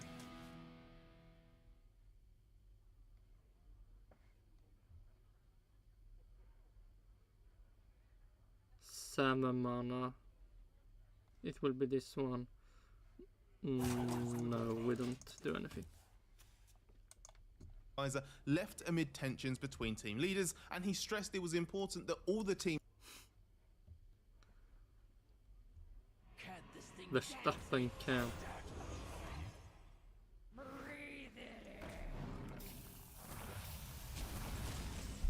I mean, I can't understand. Is there more people in this camp? Or is just this the high profile team's key people? Pillars were kept. When Nui's Red Bull exit was confirmed, Max's father Jos used who's Andrew Newey's side on? Nobody's? as a chance to revive his own concerns about Red Bull's future under Horner's leadership and sow fresh seeds of doubt about Max's future. But asked in Miami if Nui's situation impacts his own, Max said not at the moment. Verstappen admitted he would have preferred Nui to stay and that there will never be another Adrian, but also said that it's not the very dramatic development it looks like from the outside. That aligns with our understanding that Verstappen is in the Red Bull Vache camp and believes in the wider technical organisation, not just in Nui Gold Dust. And Red Bull is absolutely adamant that Verstappen's got no intention to leave. So why is Jos out there still causing trouble? Well, there's a True, Jos Verstappen. Stop doing that.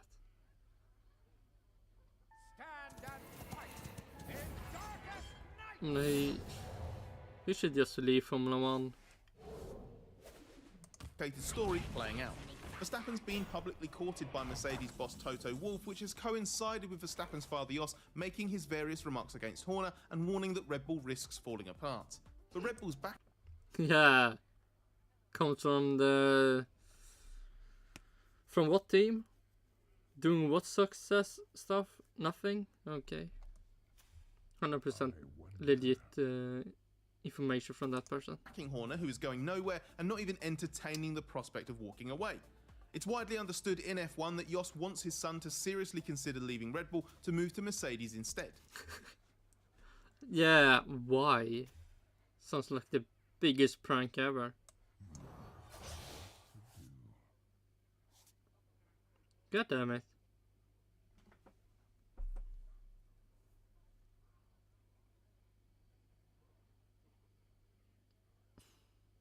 Really?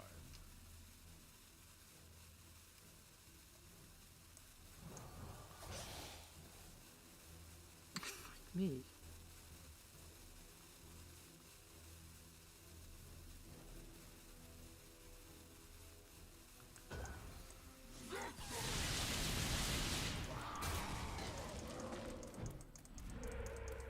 So fucking bad. And then, wow, we can still play this one. Fuck me. Max hasn't emphatically ruled out such a move, but Yeah, have we ruled out going to McLaren, Aston Martin, Haas, Visa Cash App RB Formula 1 team Stake, F1 team Kick Saber, Alpine. Oh, shit. He can join many teams. And Williams. Andretti, have we said no to that yet? Nope. I think not so. But he's also not shared his father's apparent enthusiasm for the idea either. At least not for 2025. So there's... True, why the fuck would you wanna go for 2025? It's most the stupid thing ever. At least stay for until 2026. There's potentially a divide emerging as Jos pushes for one thing. So is Jos Verstappen actually on Max camp? Or is he not? Max remains relaxed in the short term. Jos won't and can't force his son to move, so it comes down to what the younger Verstappen desires. In the short term, that's expected to be Red Bull, including for 2025, but it's 2026 and the new rules, including Red Bull having to build its own engine for the first time, that attention is turning to in this narrative. We understand Marco's willing to leave Red Bull to trigger a clause that allows Verstappen to escape his contract early if that's what Max decides he wants. The World Champion's decision will be determined by performance, not external interference or money, because Verstappen's got simple competitive motivation. Oh my god, hi! Budapest Ogre. And it's golden. Nice. Right now, those are satisfied by Red Bull, and he might not be too concerned about Nui's exit, but that doesn't exist in isolation. It's part of wider disquiet around Red Bull that Verstappen has been unhappy with, and there could easily be other moments of turmoil on the horizon. Yeah, like more people leaving Mercedes, so you 100% don't want to be in the Mercedes camp. Could that be it?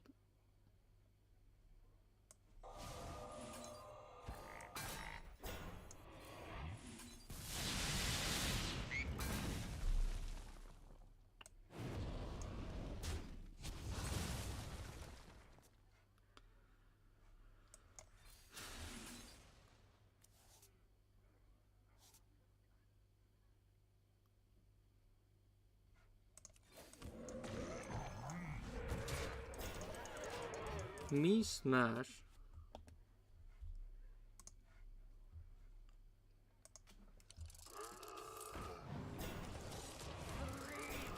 Oh my god. Fuck me, how long have you been playing fucking Hearthstone? It's in 2 hours and I'm still not done with this fucking lame game. The fuck is that? The end of your turn, this minions attack damage and split among enemies. Nice.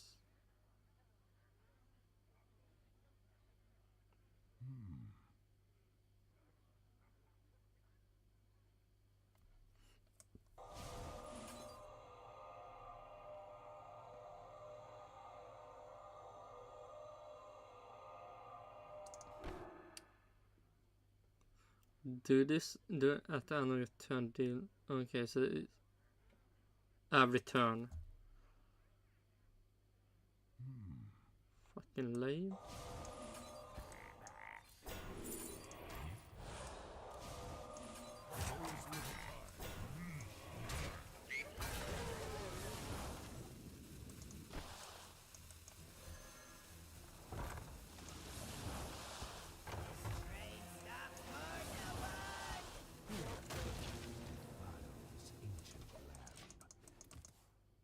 Okay, we have lost this.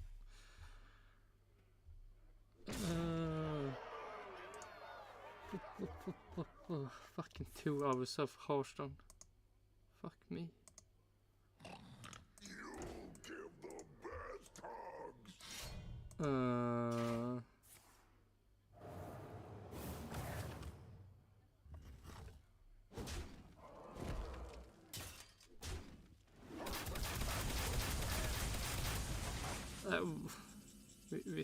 While we still doing some Formula 1 and meme stuff.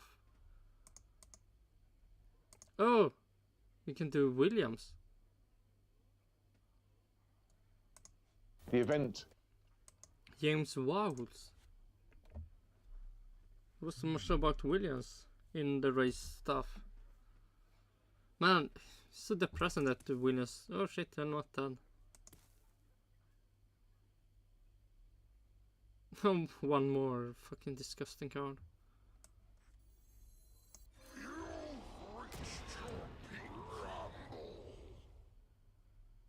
I reached my peak? Really? Fitzpan, man. Little time.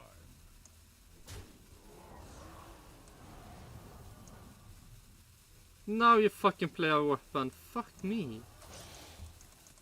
And now I also get this one. I don't.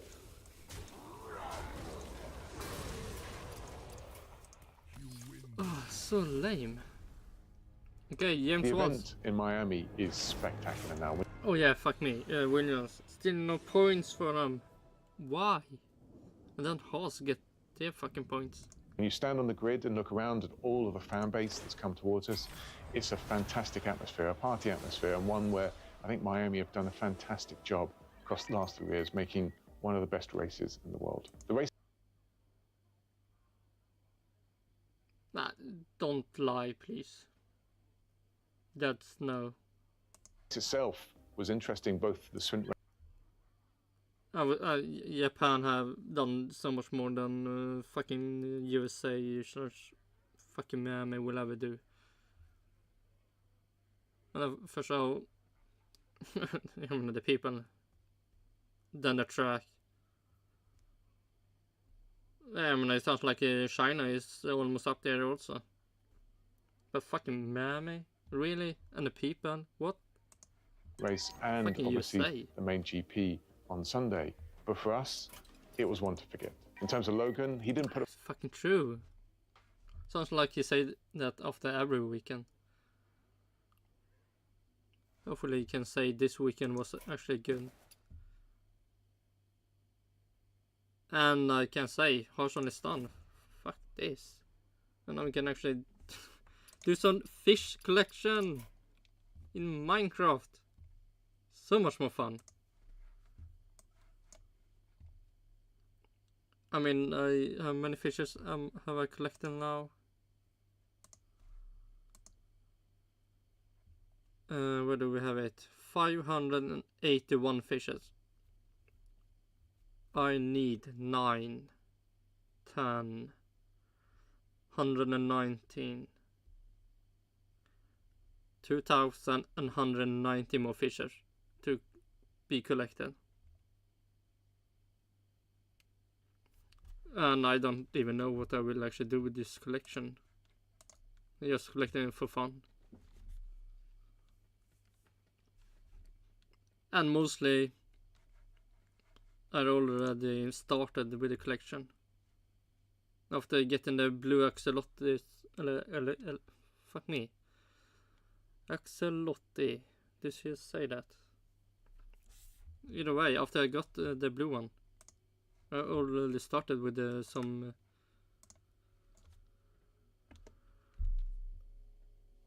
of the collection. So I just continue after that.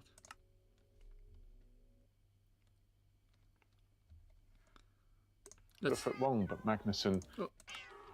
See, do I have a...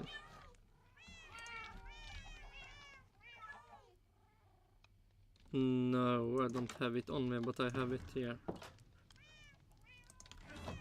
In my... Here we have the all 5 different axolotls. And here we have the blue one.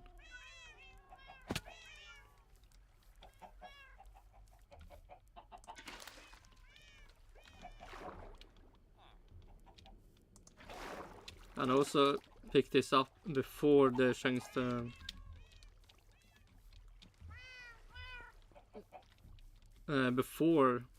when this came up, it could spawn. Shut up, cat. It can spawn in the sea, but after the update, you can only get it after breeding. And I can say I'm really happy that I did try it when it was more easy to get it. So I don't have to do the breeding like I did with the brown panda.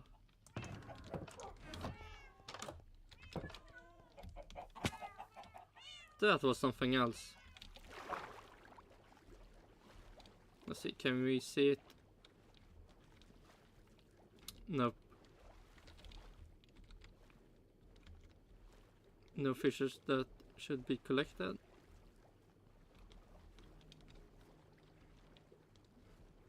No. Oh, there we have it. First one for the sign red. Okay, we have at least 1, 2, 3, 4, 6. Oh shit, I need to write this. What's it? 581, I think.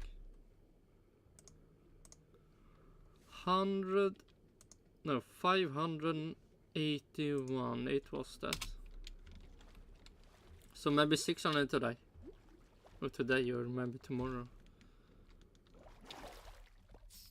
The brown panda. Can we see it? There we have it. The brown panda. I think my stats of the killing is not here. It got deleted. Yeah, there's not even a panda stat. But I have. Where do we have it? Fucking. There we have it.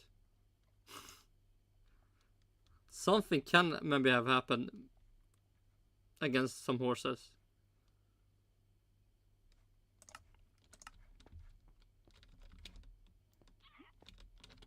And also all the 5 different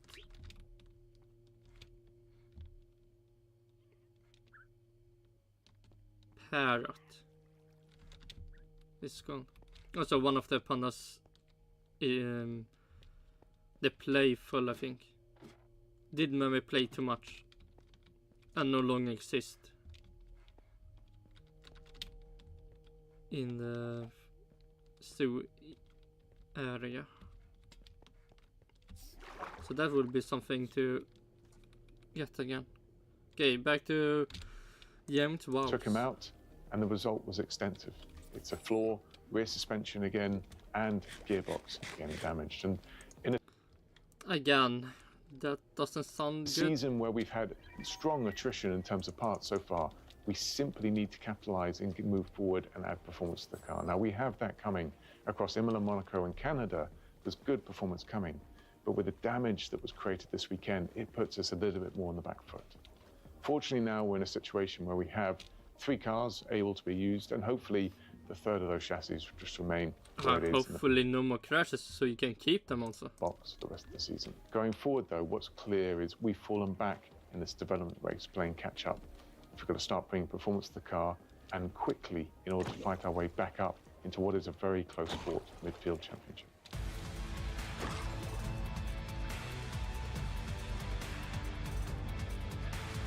Welcome to the Val's Verdict, presented by Kraken.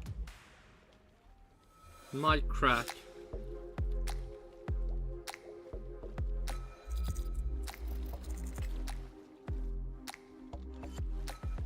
The tyres were fine in terms of degradation. They were overheating, they were for everyone, and that just meant that you got a little bit quicker after that point rather than the same performance. But that was already taken into account.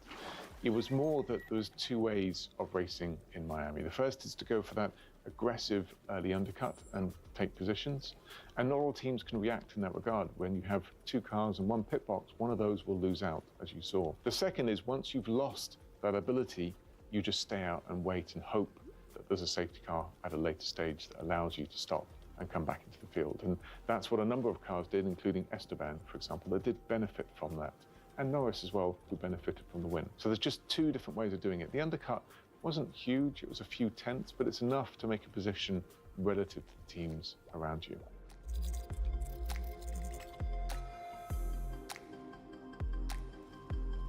One more fish for the It collection. sort of depends on where the question is asking, but there's two different problems. If we take qualifying first and foremost, the track temperatures were... Oh shit.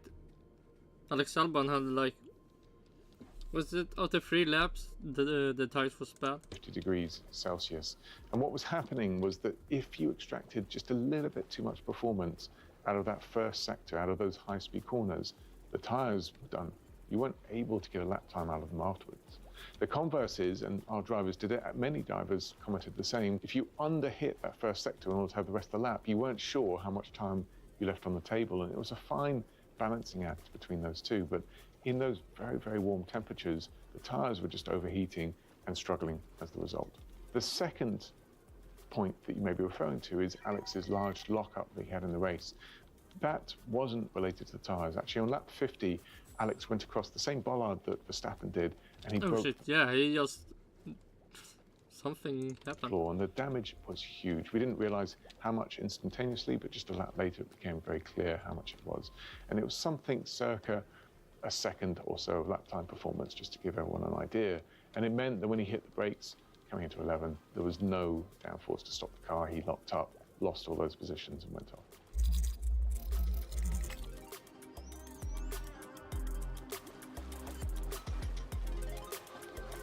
Answering the question slightly back to front, but let's talk about what is better than last year, and then we'll talk about what we need to do to make it quicker from where it is today. So last year's car had a very significant front locking problem. If you just very much hit the brakes just a little bit too hard, you would front lock, miss the apex by a long, long way, and that doesn't appear anymore. That's gone. The track... Oh, nice.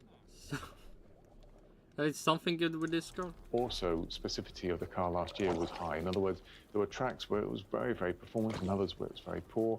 This year's car is actually a lot more balanced across near enough. Yeah, and it feels, or it looks like that also. That Williams doesn't have. These tracks we are really good at. And then we have tracks we are really bad at. They have a lot of tracks they are just okay with. And hopefully all that information will then lead to even better car for next year. So they can be good and not just okay. All tracks, but we're not quick enough. In part, that's a development race that we've fallen behind on, and we'll catch that back up over the next few races. But also in part, it's another characteristic of the car that we're working on. And I hope across Imola, Monaco and Canada, we should be addressing that. The other attribute of the car is that we're struggling a little bit to get a balance between all of the high-speed corners and the low-speed corners as well. So a number of items that we're working on in the background, but the actual package itself has quite good performance.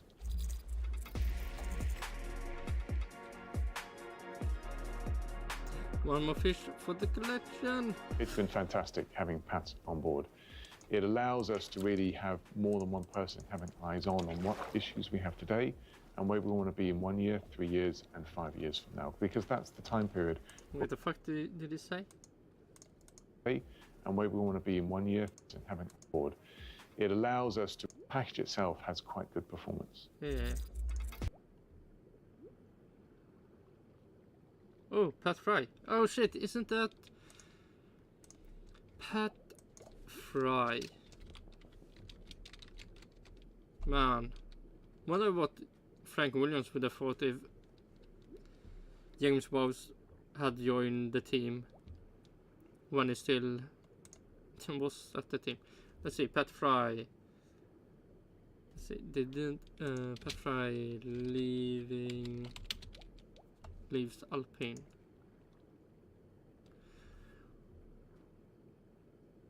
Who started his career at Alpine oh my god. Predecessor. Fuck me. Benetton before stints at McLaren and Ferrari. Detailed why he decided to leave a similar role at Williams. Wait.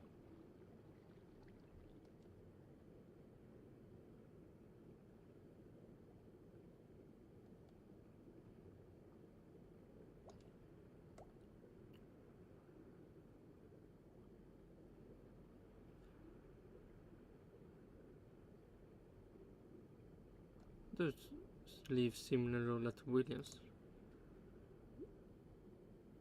So did it leave Williams or what?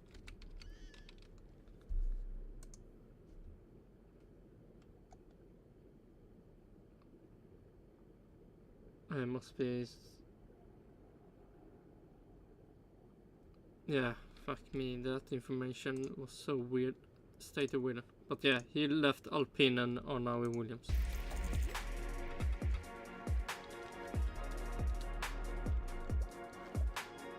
It's been fantastic having Pat on board. It allows us to really have more than one person having time. And soon maybe you have Andrew New also. On what issues we have today and where we want to be in 1 year, 3 years and 5 years from now, because that's the time period required. That's the plan we set out from the beginning. This isn't going to be fixed overnight. And maybe also Max Verstappen. It will be a long journey, and this is what it looks like. What Pat is very good at is looking at the long-term future of where we need to get to, and then the milestones that we have to hit on the way there. He knows what excellence looks like. He was a part of a number of teams that have clawed themselves back up into a successful position, and he knows how to effectively create the foundations to get there. We have a lot to do. Day to day, what Pat's looking at is, what are we doing in order to make sure that we work from just 1 car program to 3 car programs?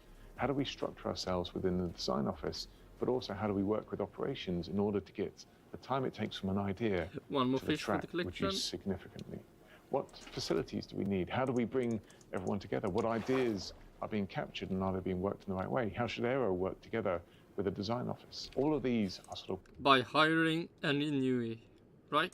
Global questions and long-term and mid-term questions that we're dealing with. So his input is invaluable, and it's one around not what we do necessarily short-term, how we bring performance, for example, to Imola, but more around how we create structures, processes, and systems that allow us to get more and more performance for every hour that we're working. And that, in turn, will have big impacts on what we do with the 47, 48, and beyond.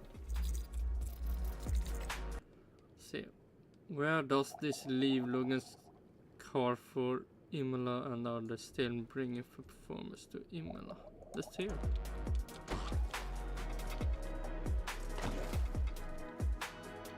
As mentioned, the damage was extensive, and at a point in the season when we're trying to focus on bringing future performance, it does hinder us and hold us back slightly. You still need a stock of elements in order to go racing. It was rear suspension, gearbox, and floor. It won't have a material knock-on on the next 3 races because simply those were already in the pipeline along the way through. Imola might be a little bit more tough than it was previously. We have to work around what componentry we have as a result of it. And that's half good to hear. Not like you will have got points with him either way.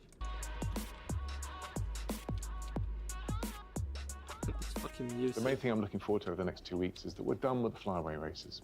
And that means I can dedicate time here in Grove with the team as to how we execute our long-term plan. How do we not just bring the performance that we're playing across the next 3 races, but bring significant performance to the remainder of the season, to next year's season, and to the 48. And those are the real questions that come out of where we are now. But more importantly, that's the focus that I have. And the fact I'm excited by it is a positive thing. There is plenty of good news stories to come.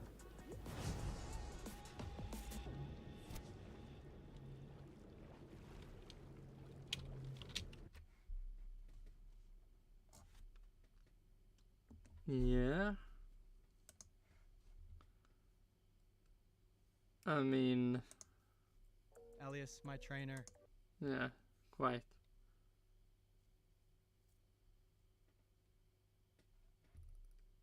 I don't think you're...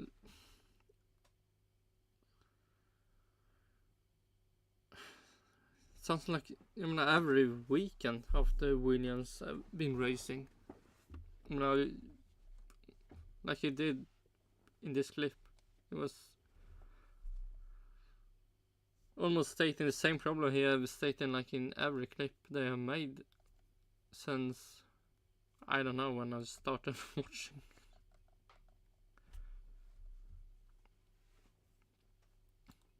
At least this year, eller season.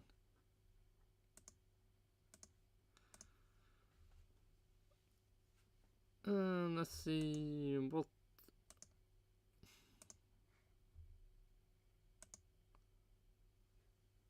See. No, I don't believe I will be doing that.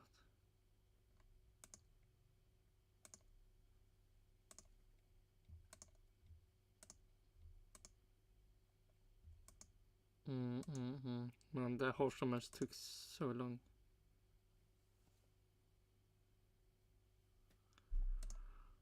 Oh shit, it's Thursday. Oh shit, yeah, it's Thursday, but it's like 23 more hours until Friday.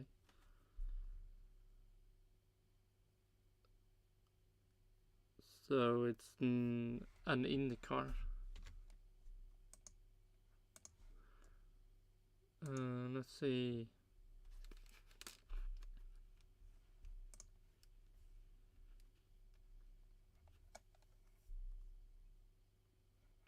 Oh, could this be the weekend when I'm actually watching the... probably not. Fuck me, training.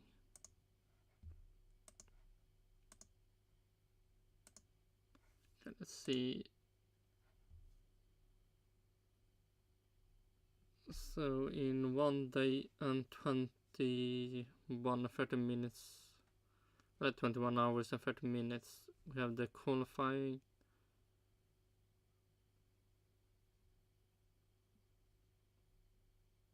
Oh wait, let's see. When is it planned? No, I could actually see the training. And the race is... Can I... In 2 days and 20 hours.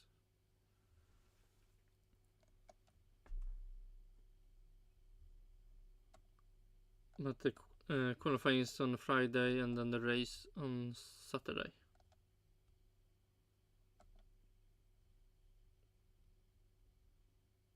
Oh, so let's see.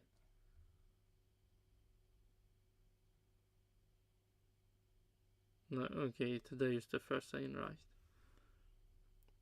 So on first day stream, I could maybe be watching the David Land stuff about some stuff.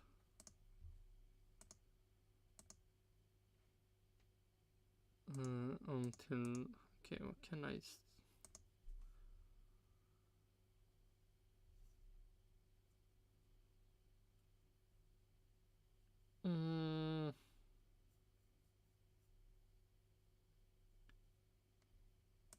yeah, there's something I could do. We finish off with the Kym Illman. The Daniel Ricciardo Miami GP roller coaster. Final call. Let's see.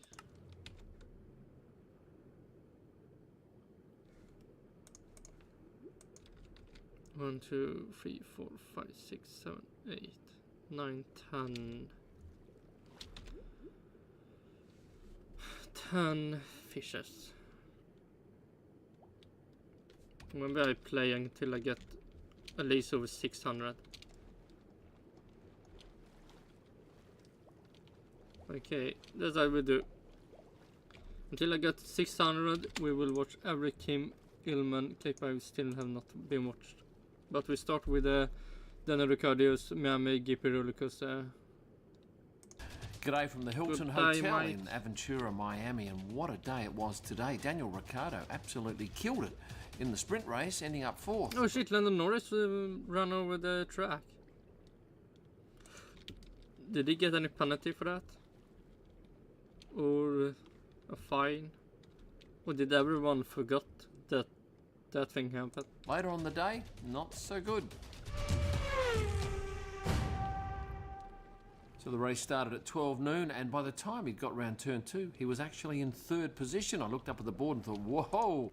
Well, yeah, got past Sergio Perez. Somewhat amazing. And I was almost hoping, man, podium for Ricciardo, that would be amazing. But it's a sprint race, so he will not actually contest a podium.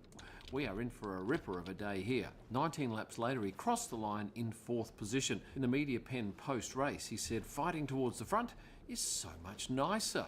He had Carlos in his mirrors for much of the race, but he held Carlos at bay and crossed the line 4th, and there was much joy after the race with his team coming down to Parc Ferme, Daniel having to weigh in first, and then he made a beeline for his crew. They weren't huge in numbers, I'm guessing there were about 6 or so, and you could clearly see that he was buzzing after that race. It looks like the new chassis has certainly done its part, and Daniel's driving was exceptional. I had a chat with one of his, I was going to say support crew, but it's really one of his friends, and he said Daniel had a small group of people this race to support him, including his girlfriend Heidi Berger, who arrived at the track with him today. In fact, wearing these yellow sunnies that Daniel had picked up at a function the night prior. So having finished 4th, there was much excitement in the paddock as to whether or not he could do even better in qualifying later in the afternoon. At 4 p.m, the pit lights went green and all the cars filed out. And how did Daniel do in qualifying? Bloody awful. Yeah. Nothing as the sprint qualifying and the sprint race. 17th is such a huge difference from the morning to the afternoon. True. I followed him back to the TV media pen where he was explaining what had happened. Not that I could hear what was going on. You probably know more than me as to what went wrong. Probably I do. But it was just a roller coaster ride, and that's what one of his crew said to me earlier in the day. Daniel realises that F1 is a roller coaster, unless you're Max Verstappen, but there's only one Max Verstappen. But definitely this is a cruel sport that can put you up on a high in the morning and in the afternoon, clobber you down. I think what it's done for Daniel, though, is shown his team that he indeed can do this. And I think that's going to buy him some time, because there has been some talk that Liam Lawson might get that seat. I don't see that happening in the next few weeks. And who knows what's going to happen tomorrow. He may well make up a few places and once again come out with a big... I believe more Logan Sargent will get his...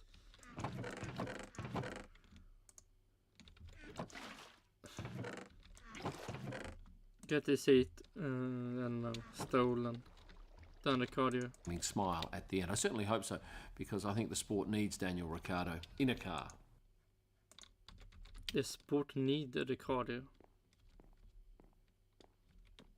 No, I wouldn't say that. The 20. When did he?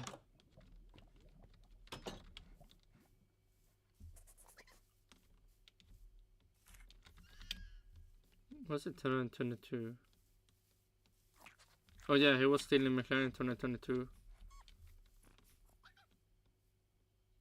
And then was half the season 2023 out. Okay, the Foxes doesn't look like they are dying off.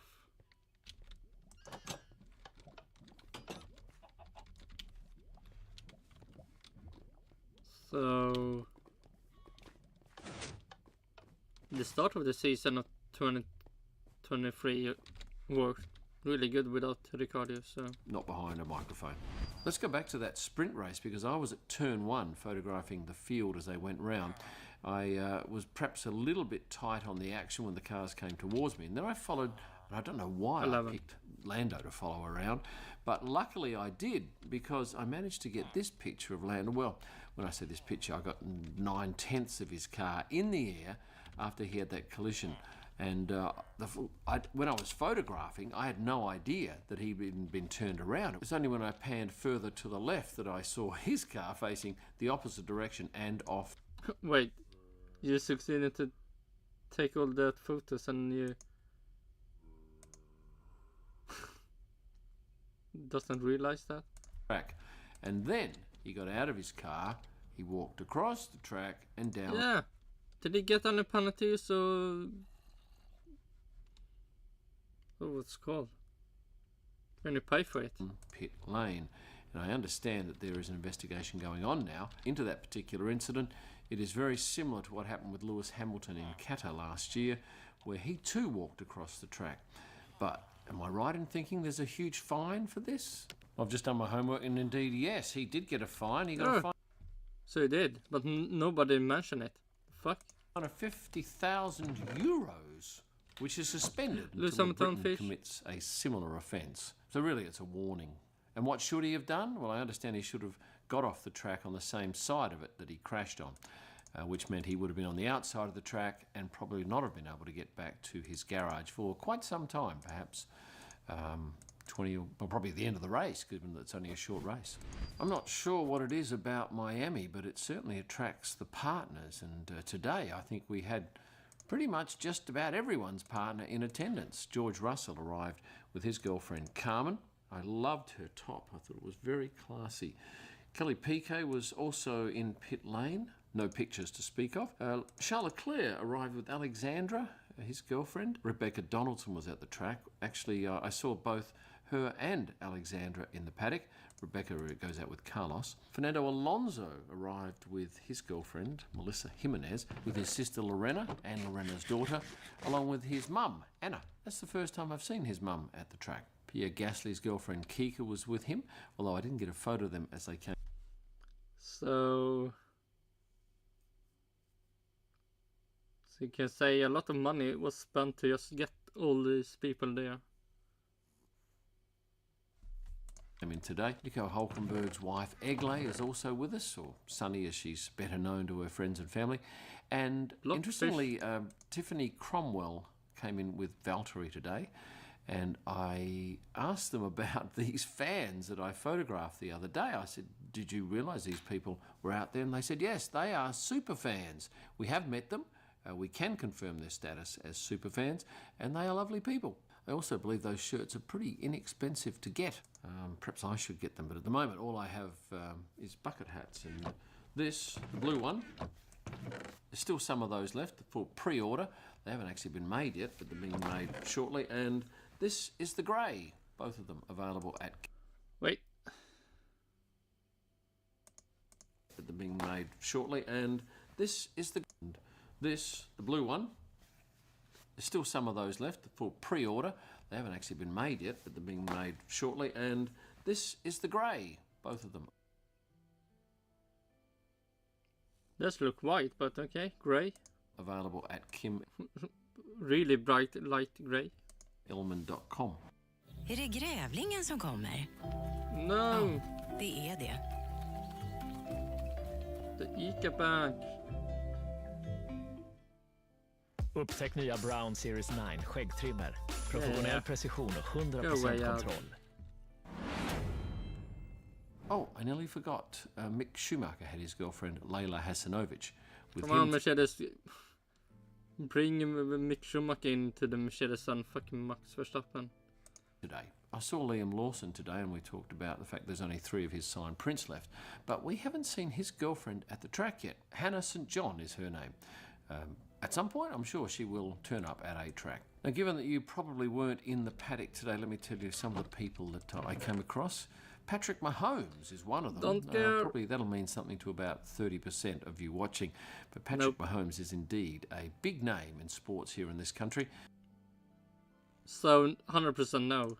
He is the Kansas City Chiefs. Nobody fucking cares, come on. I mean, all the oh, fuck me. Famous people. He's actually the Formula 1 drivers people cares about. Quarterback, and he was with his wife Brittany. Very elegant dresses, these two. I photographed Patrick. The fuck with the elegance?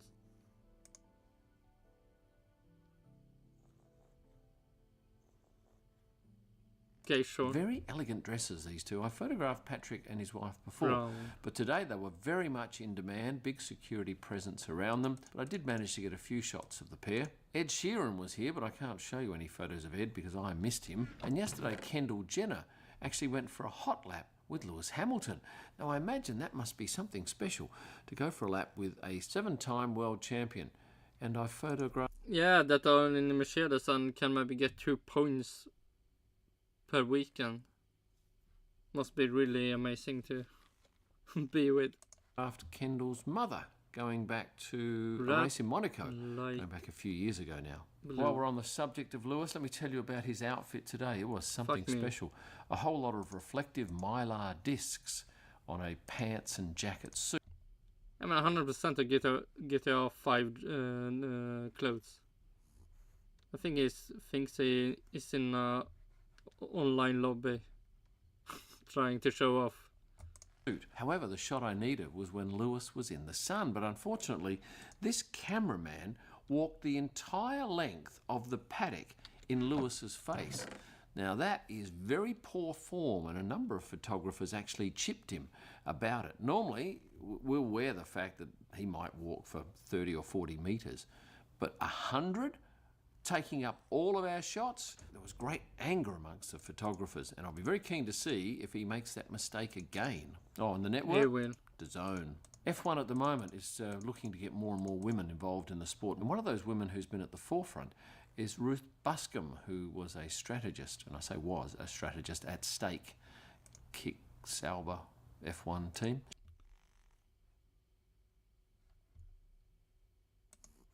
Was a strategist at stake. Kick Sauber F1 team. She resigned. Oh my god, almost right, and also it's wrong.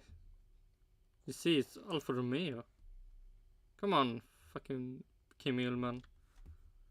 So, Alfa Romeo, here you clearly see. And also a stake F1 team. Kick Sauber, come on. F1 team in between. Was a strategist at stake. Kick Sauber F1 team. She resigned at the end. Oh my god. F1 team.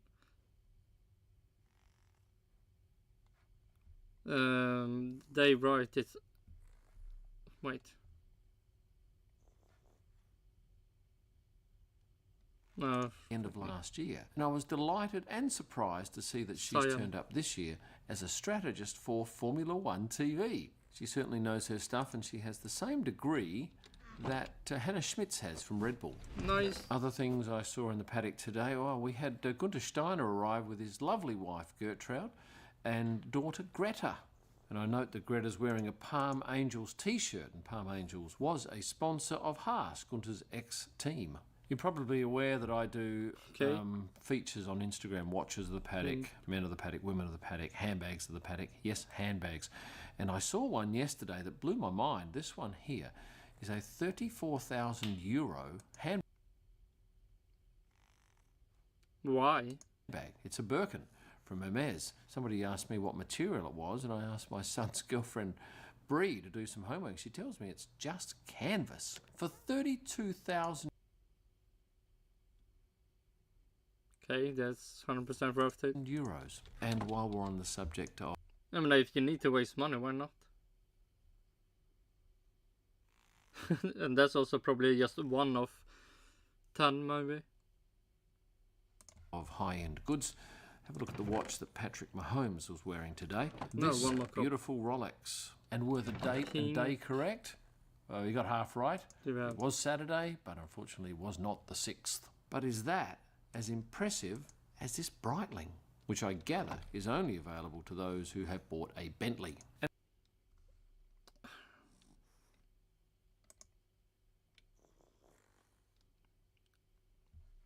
This clock will be used a lot.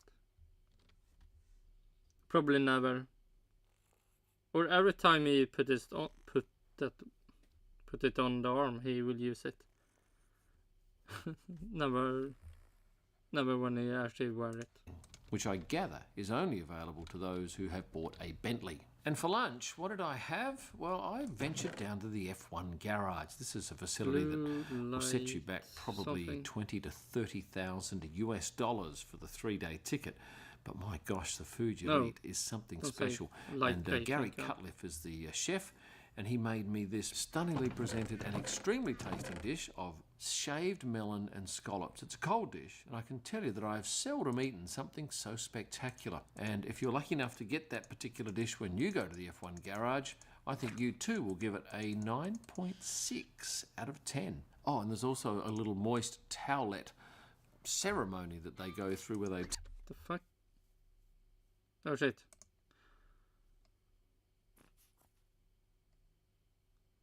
The fuck is that food?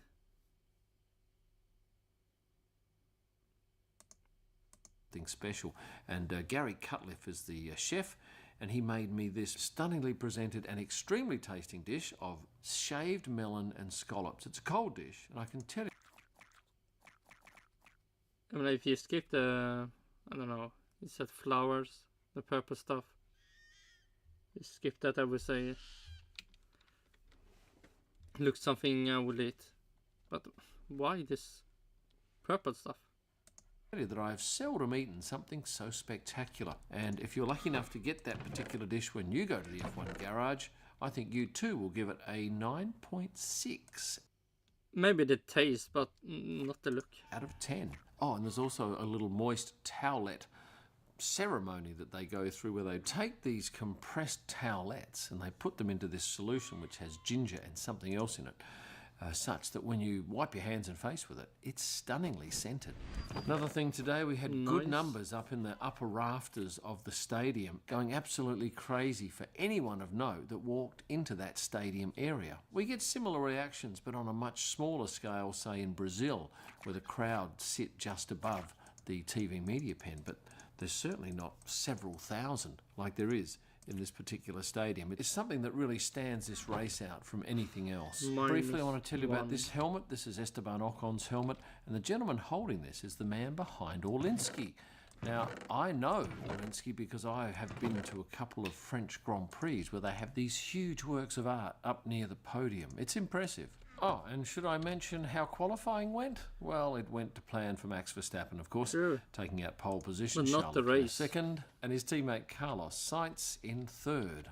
Now, what are my thoughts on the Miami Grand Prix so far? It's been hellishly hard work, there's no doubt about that. Hot, humid, but the fans seem to be quite excited. Although I did note that the moment quali finished, the stands were absolutely emptied very quickly. I'm not sure what to read into that, but I quite like the Hard Rock Stadium as a background for some of our images. I think it's interesting, and shooting a little bit wider, like in... I mean, interesting, but man, this is fucking future Formula 1.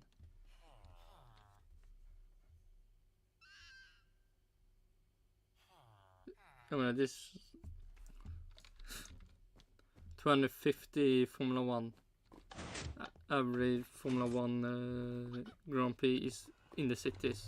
In these shots here means that you can certainly place this particular track.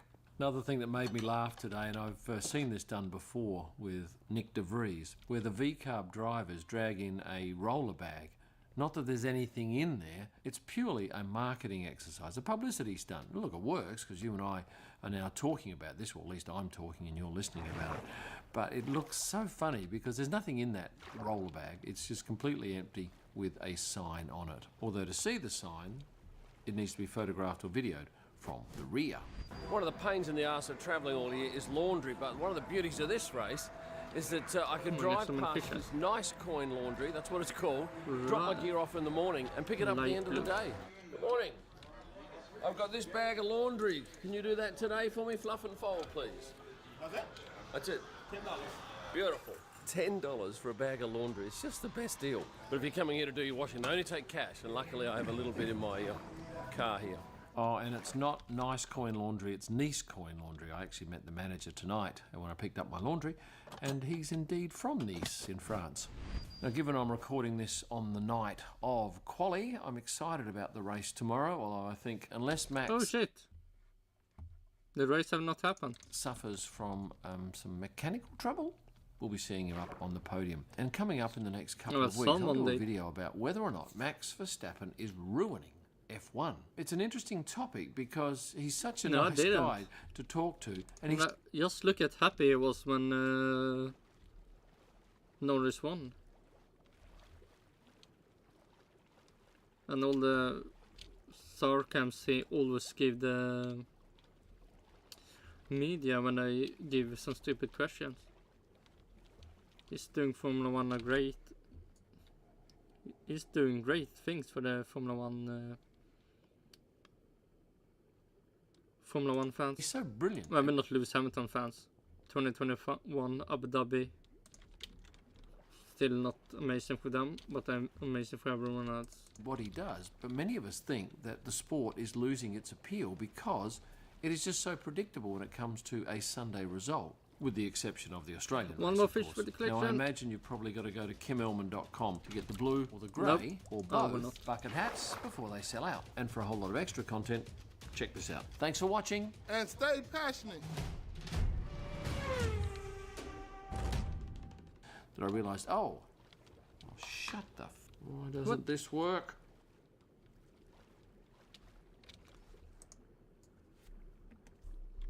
Okay, we need 9 more. 9 more.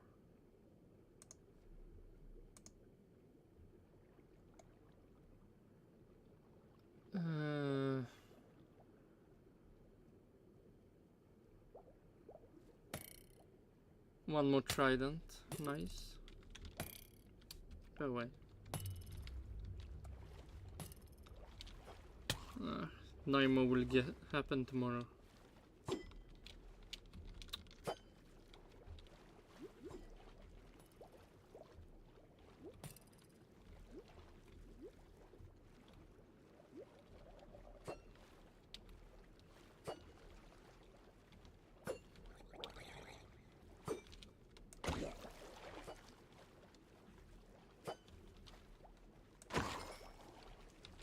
Did we get a trident? Nope.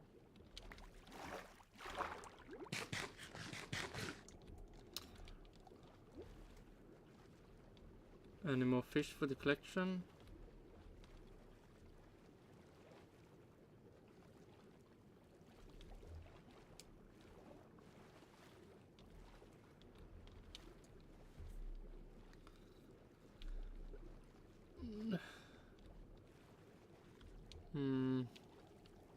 Yeah, this will be it.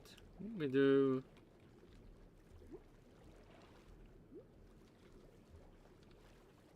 the last lap, and this is the last lap, and then we end it, and then we need some more iron that I will do offline.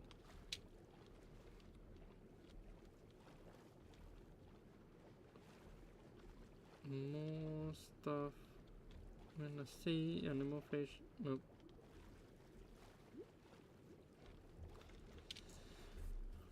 And tomorrow / today, the David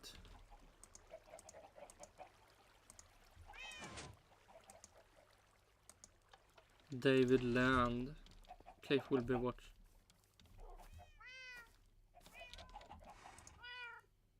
Oh, no eggs.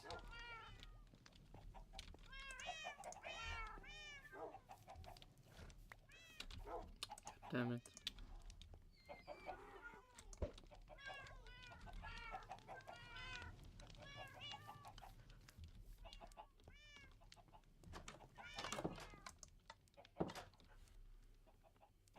Man, I should move the cast one day.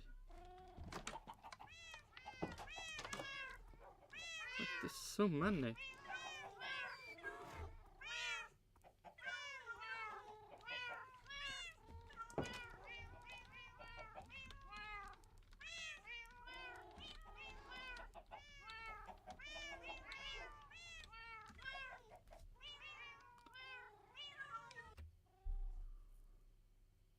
Yeah. But yeah, IndyCar stuff tomorrow. Eller one IndyCar clip at least. With the F1 beats NASCAR.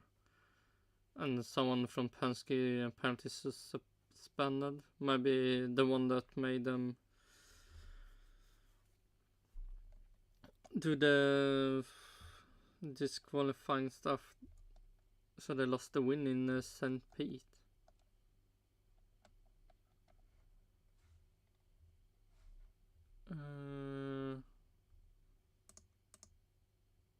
Yeah, what more could it be? Probably the only thing I will be seeing from IndyCar before the qualifying in the race. And then we also have, oh, let's see, that I want to see. We need information. And then we go to this one. Imola Romagna.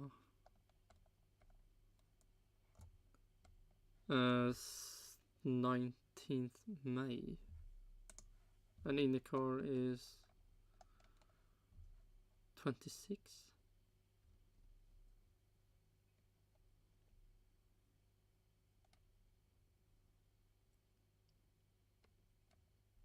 The Formula 1 do anything in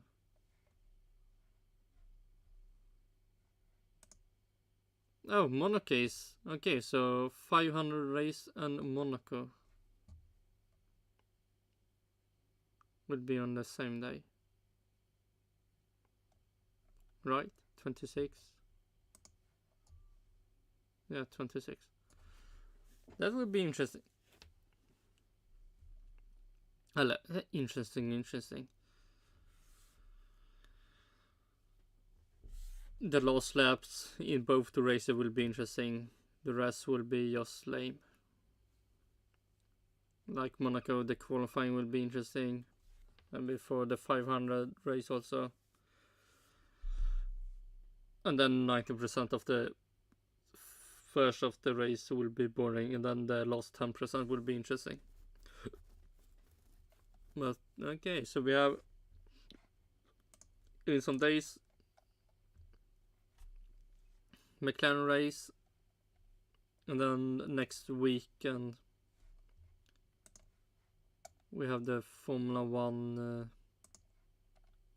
Imola race, and then the weekend after that we have both the 500 race and the Monaco race. What do we have after that? June. Canada, and what do we have in IndyCar? Wait. June 7 and 9. Okay, June 2. Oh, June 9.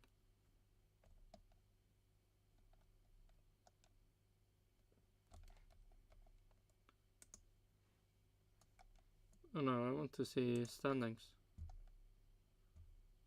I mean, this is so weird. Kota Herta is still leading.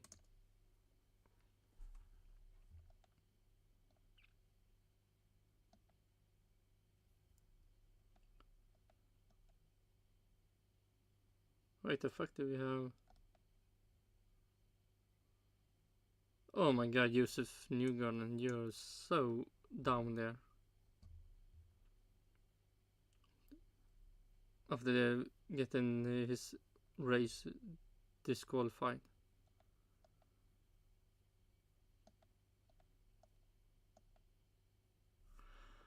Yeah, but yeah, tomorrow will at least be one clip of IndyCar before the stuff happened.